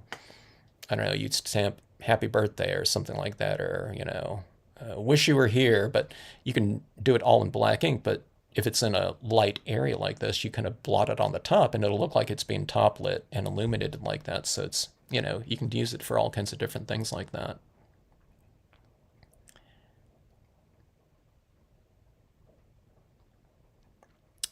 Let's see. Oh, Debbie, I hope you're enjoying those Stampscapes art foamies. I love using those things. Do the chapel in art foamies. Oh, that's interesting. Do a larger version of it. That's one of the more popular images. That's for sure. That'd be a good idea. Apple Creek, 60 miles south of Akron. Got it. Daniel. I missed the Akron show, like I said. Always enjoyed it. I did my first driving in the snow at that Akron show one time after the show. We had to catch a flight on a Sunday, and there were a lot of cars that, whatever, spun off the road and were in that center kind of meridian in there. But when in Akron, so how far are you from Canton then, Daniel? If you're south of Akron, let me see. Canton is south of Akron, right? We tried to go to the Football Hall of Fame one time after setting up the show, but we got there and it was closed. You know, we missed it by, I don't know, it closed like a half an hour early or something like that. We'd always try to check out some of the sites like that after setting up the shows in Massachusetts. We'd always go to the NBA Hall of Fame because it was you know, it was in the same town as the convention. And that was always fun. At the Basketball Hall of Fame, you know, they got that full court down there, or half court, where you can shoot hoops. You know, you're shooting them into like a peach basket, you know, and then the next stage was a different form of, you know, basketball hoop, and until you get to like a, you know, traditional, you know, NBA hoop. But that was always fun. But yeah, I really wish that that Canton, you know, was open that day, because I really would have liked to have seen that. I'm not a super football fan or anything like that, but I do watch, you know, a decent amount of sports, or I used to at least. Not so much anymore, but I catch the highlights. All right, so adding that in there, let's see. Let me show you what this is looking like with the pigment ink in here. God, it's so much more intense now throughout this area. If it gets too intense, I run into some of the problem of going too intense sometimes, too textural. But that's where my white pigment ink just takes care of all that for me. It mellows everything out. So I don't see this as like a remedy. I see this as being in just a, you know, part of the process right here. So, but that being said, when I'm coloring, when I'm texturizing and all that, I'm not really looking at it through the eye of, let me see, does that look right? Or did I go too much? You know what I mean? Did I make it look too crazy? Because I know that this is going to come later on, so it'll take care of any of those types of issues. And it does take care of a lot of issues for me. And you have to think about it. If you're adding this in here, you got to think of it from the mindset like you want to think of it like you're adding powder to the piece. And that's the application rate that you want this to apply in. So you want to do this, you know, in a very kind of drier format. It's where I can't even see anything that's happening on here most of the time. Okay, so it's only through kind of this repetitive type of motion here that you just see it kind of, that little bit of, I don't know, whatever fog kind of appearing, but it's you see it appear like after, I don't know, it might be 20 taps and you get this like 5% application of the media. So it's just a very, very thin layer of something after a lot of repetitive applications of it. So you just want this on here very, very dry. It's a dry brushed application of media. And that's where it's very easy. You can't do anything wrong with it. I mean, I can go like this in the darkest of areas like that, and you see, you can't even see it, okay? Now, I mean, you know, you want it to apply. You don't want to have to do it 100 times before you barely see anything, you know, but, you know, just do it within reason. Okay, see this little area down here? Let's separate that from this ledge a little bit more by putting a little bit of tone right in there. See, it's a little bit lighter there, so that separates it from this cliff a little bit. Okay, I didn't even see this right here either. I was adding in these little highlights on these rocks over here, but I forgot about these ones over here. So there's these little rocks down in the imagery. So I'm just adding some of that into that little area down there to just kind of bring it to life a little bit. Okay, let's see here.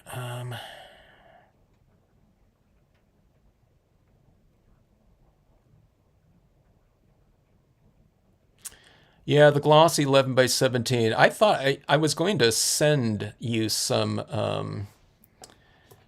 11 by 17 at one point in time, but it was like so expensive now to get that even in a larger form. And then I was thinking about, by the time it gets to Linda, man, that envelope's going to be so bent up, you know. You know, it's going to be flopping around. It's going to be in transit that way. So I thought, that's not going to work out. Okay, I was going to do something. I almost forgot to do this one here.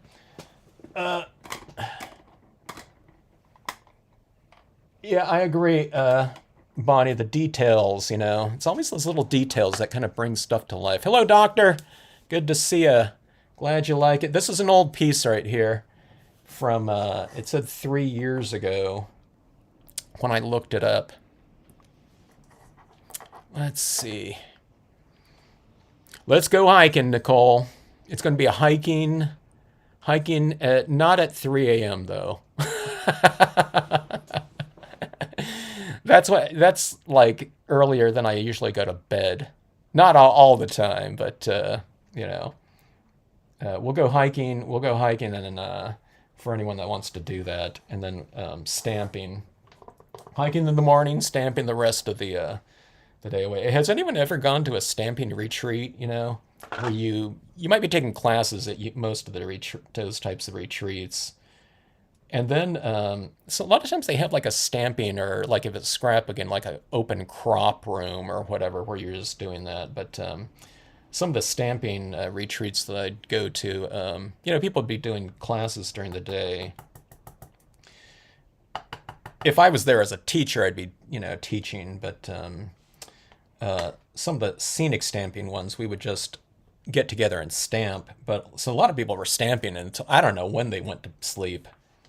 And I'm kind of a night owl too, but I was flying, they were always in Chicago, so I was flying west to east and going back a time zone, 2 time zones.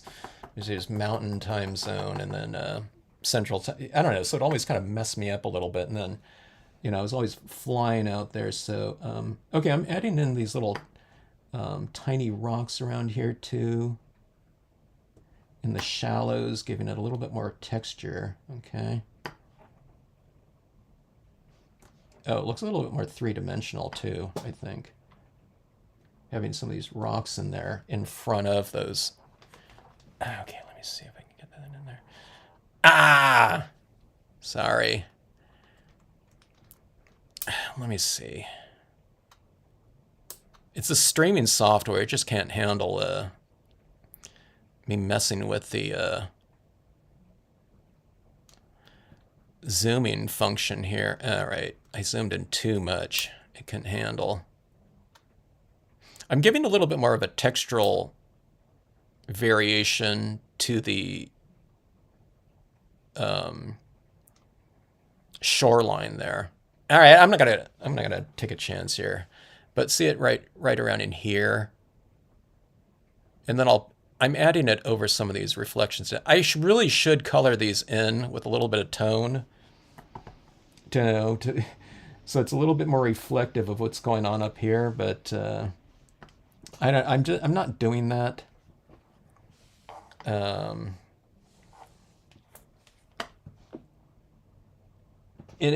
A lot of it's because I already added like a lot of the gray tones down here, like in this whole area with the black and, just grayscale. So I didn't think it would look very good. I guess I don't know. And I didn't want it so mirrored that I wouldn't get, I guess I could do it now, but I've added so much brightness down here. I don't know if I want to do that in here. I guess I still could, but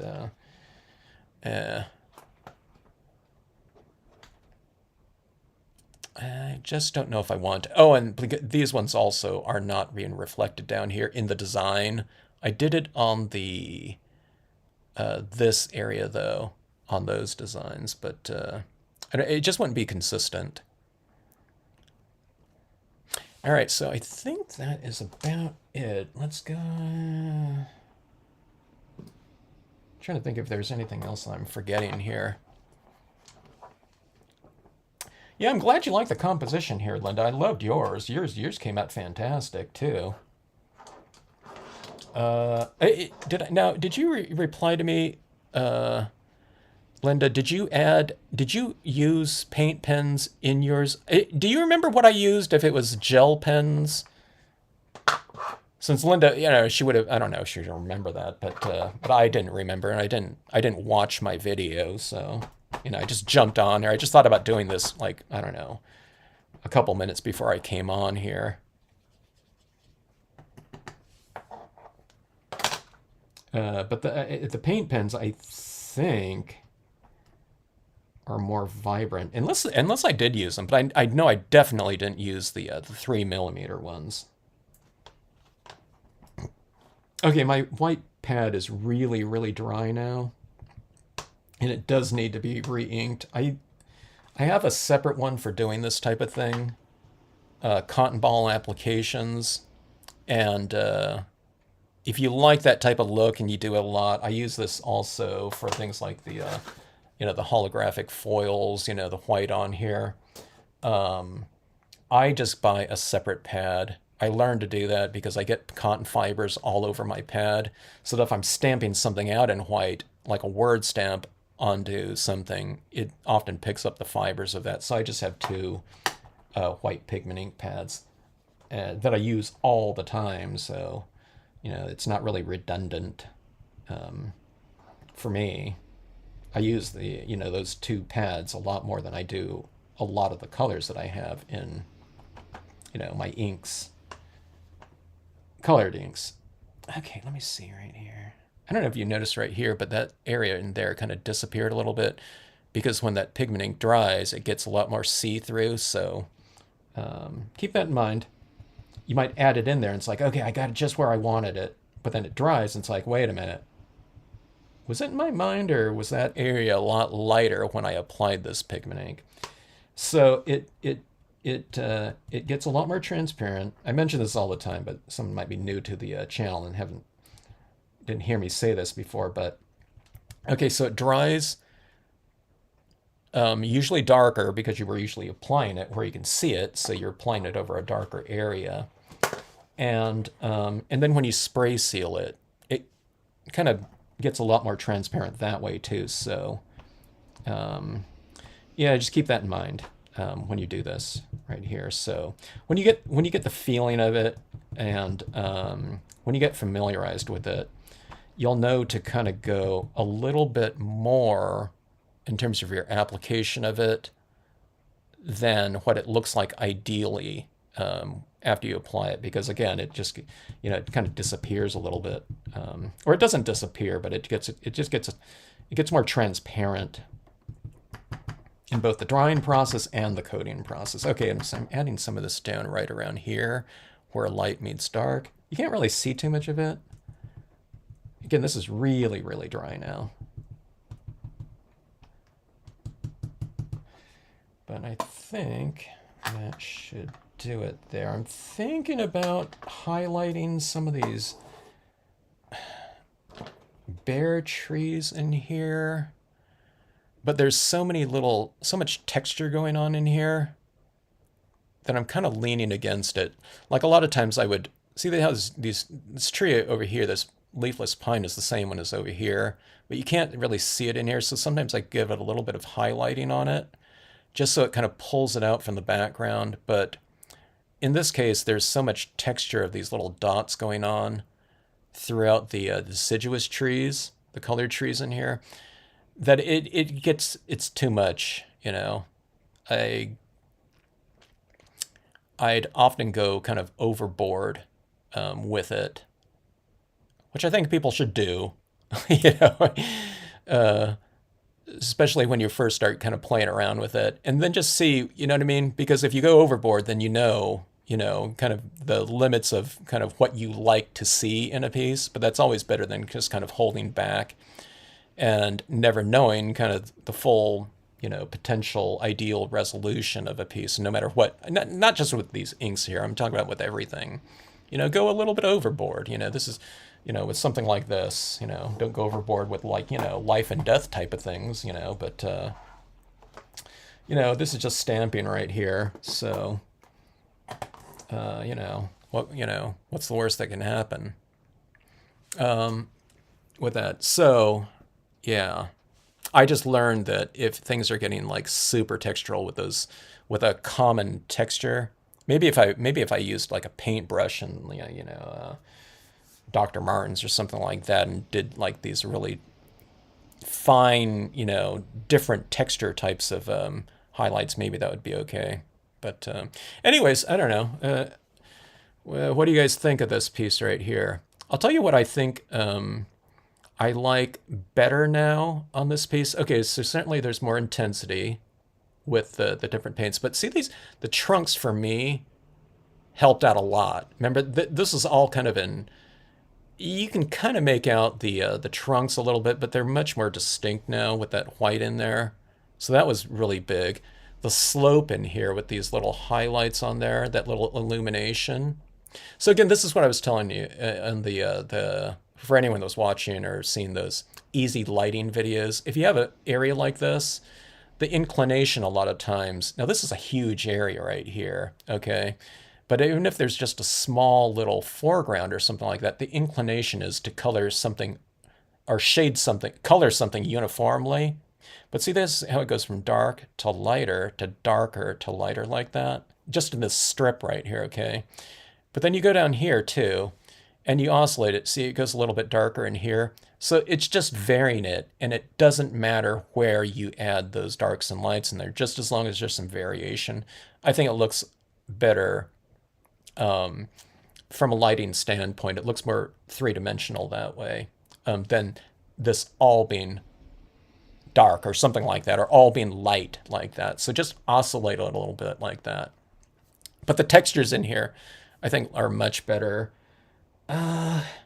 This red here, I might add a little bit more of this after this dries in here, but I really like that red in there. So I got a lot more intense with this red. It's like the color of my shirt. By the way, I've decided that I'm only going to do colors of in scenes that I have, in the same color in clothes format for now on. No. But Yeah, so that red down there, I don't know, this little slope area here came to life in more of a subtle way. I don't have like super bright tones in there or anything like that. But just those little highlights in there look a lot better. I have some of this, it was done with like this right here. This range right here is in this before. It was in there a little bit before, but these 3mm pens are just so much bigger. And this represents something really close. And like I said, this is a big scene, so you know, it needed that size of contrasting texture, I think, to kind of stand out in there in a little bit. Okay, hey, we all got the invite from Harold there. They live in I don't know where you guys live. I don't know if do you guys live in West Rockport, Harold? Or is that just where the store was? Or do you live at the store? I don't know. I didn't, walk around that whole building or anything like that. All right, so yeah. So list your address here on the chat, Harold, and we're all coming over. Not now. We're not coming in the winter. We're gonna come in full color. Do you put snow chains on your tires in the U.S.? Yeah. People are driving up into the mountains for sure. You need chains.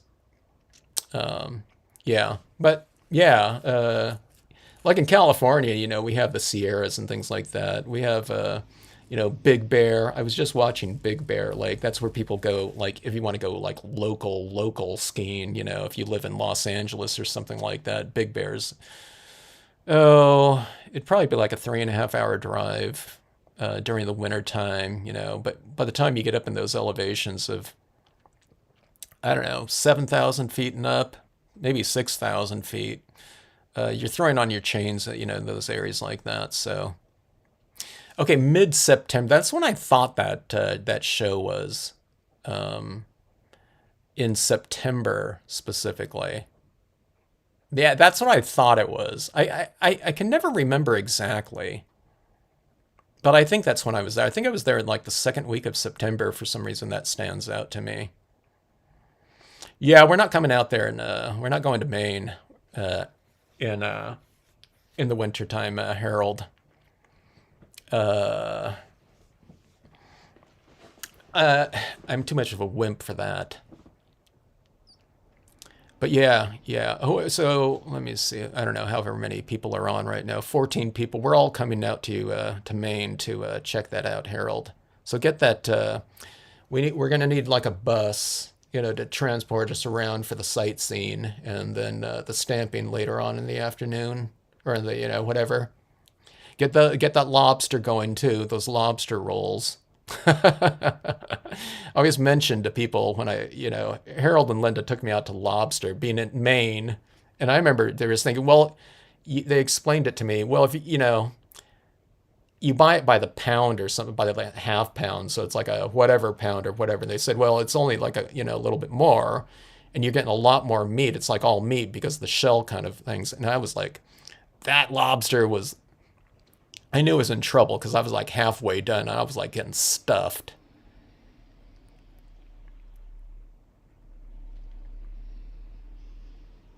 Four-wheel drive, yeah, yeah. Some of those areas, if you're going up in those ski resorts, you're always using chains. They're not going to let you go past a certain area without chains on.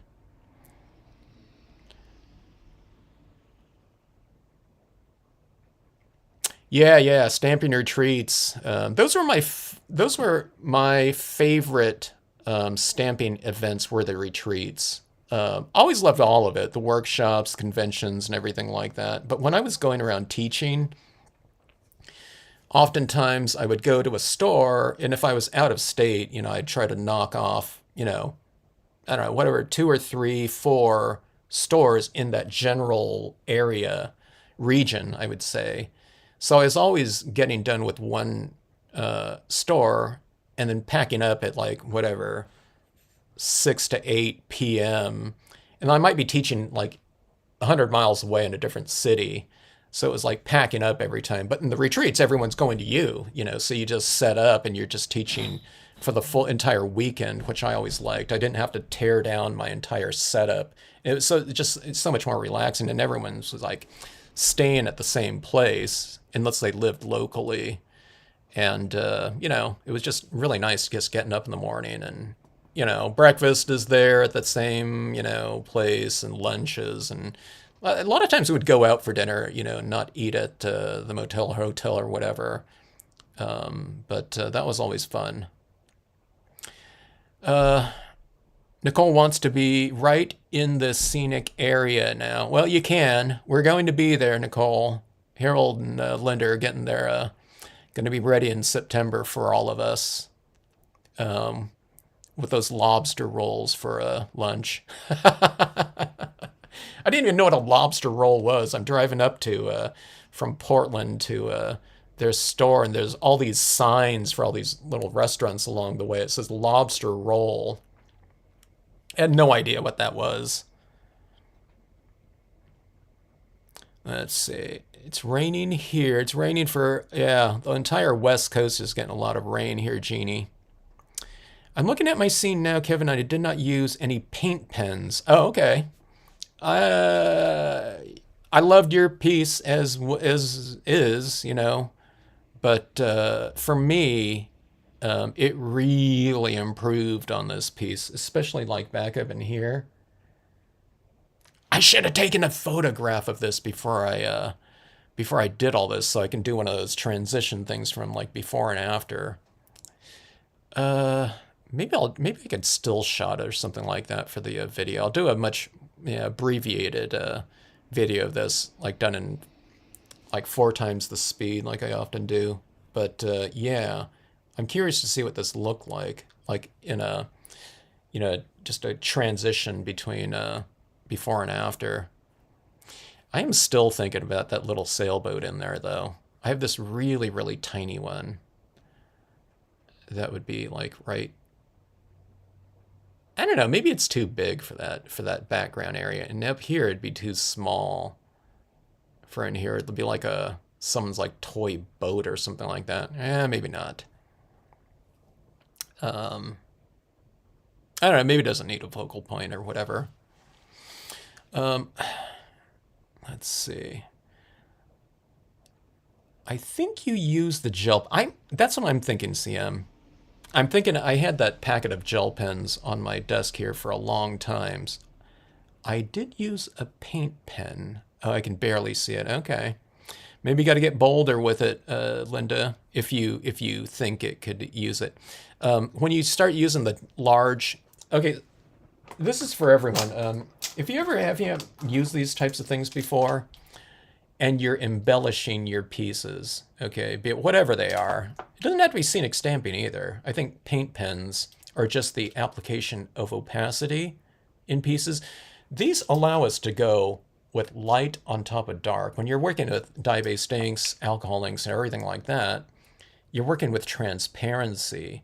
So you can really kind of only go darker and darker and darker. I know with a alcohol pen, if you're using like certain types of surfaces, you can go in with your blender pen and remove, okay? But for the most part, colored pencils, dye-based inks, alcohol inks, you're going darker and darker and darker, okay? Because if you add like a yellow alcohol pen over this dark area, it's not going to look like it's yellow. You might be able to tint it a little bit, but it's not going to get lighter. But these types of things allow us to add light back into dark, which is a formidable, you know, ability to do.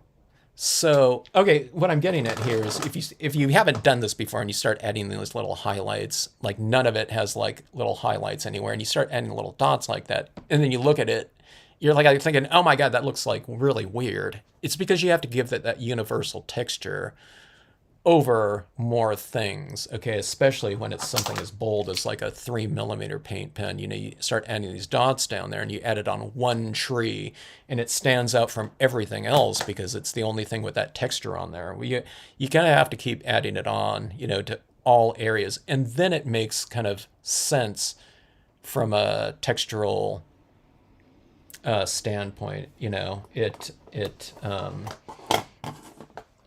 unified. Okay, whereas before, when you first start doing it on a piece, it just doesn't make sense because it isn't anywhere else in there. So I'm just saying that because it does look really odd for me too if I just do it in one little area. And it's every time. But I just know that, if I keep adding it into an area, and I try to add it where it's not, too much darker than the background that's already on there. So I start adding it in where it's not standing out too much. Okay, so I'm adding a light color into a light area, so there's not a huge amount of contrast. So just start doing that if you haven't done that before, and you add your like light little dots on top of, I added white and white in here, or something like that. So keep that in mind, I like to kind of remove all of the types of things that people can run into when you start doing it if someone forgets or whatever, like with the pigment ink fogging. If you have too much in there, you know what I mean, don't add a super thick amount in there. So I'm trying to remove all of the the negative types of potential responses from kind of an initial application of something where it kind of just stands out. Just kind of work it a little bit, and it's not going to be any kind of problem for you. Can you copy the image from the old video? I'm not sure how to grab that, and I always delete all of the videos. I'd have to download it. I'd have to do a screenshot or something like that, so I'm not sure. Yes, we do 5 minutes. Okay, Harold. Yeah. All right. Well, Harold, you're going to have, there's going to be 20 of us. So, just get ready for that. The lobster roll, the coach, when you take us over to ACADIA, you got to reserve the national park just for us too, so we can take in the sights and then go back to, the our workshop retreat area and recreate what have just witnessed or whatnot. Oh, you guys are prepped out there. Yeah. With that electricity, I always tell people everyone's tougher in Maine out there, with the potential for blackouts or whatnot lasting days or whatever in the midst there, right in winter time or something like that. So anyways, thanks for everyone for joining in on this this tweaking video. And yeah, I think we've improved on this piece. I'm really happy with it now, just in terms of the overall. So I don't know. I thought it brought it to life in many different ways, both in the macro and micro areas like that. I really like the gold pen in there too, Linda. So Linda, you probably have a gold pen, right? So that was pretty fun in there. And it's not something that's ever going to be really noticed, super well, but yeah, like I said, I can't even add this. If I can get that glare in there, see all that gold right in these ones right in here, you can see those little specks of it. That gold kind of really brings it to life. I don't know, I might have to add a little bit more of it to at some point in time. I don't know, second tweaking video. Or I'll just do it off screen or whatever. But yeah, it helped a lot, I think. It's not as dull looking in a lot of areas as it looked before. We need more intensity overall, especially on 11 by 17 piece. All right, so thanks again for joining in, Bonnie. It was great to have you here. $70 per pound now. Is that how much that costs, Harold? Why is it so expensive? There wasn't like a crustacean flu, was there, or something like that? Like we're having out here with the avian flu. you know. Eggs are like $70 a pound now. Tweaking fun, Jeannie. All right.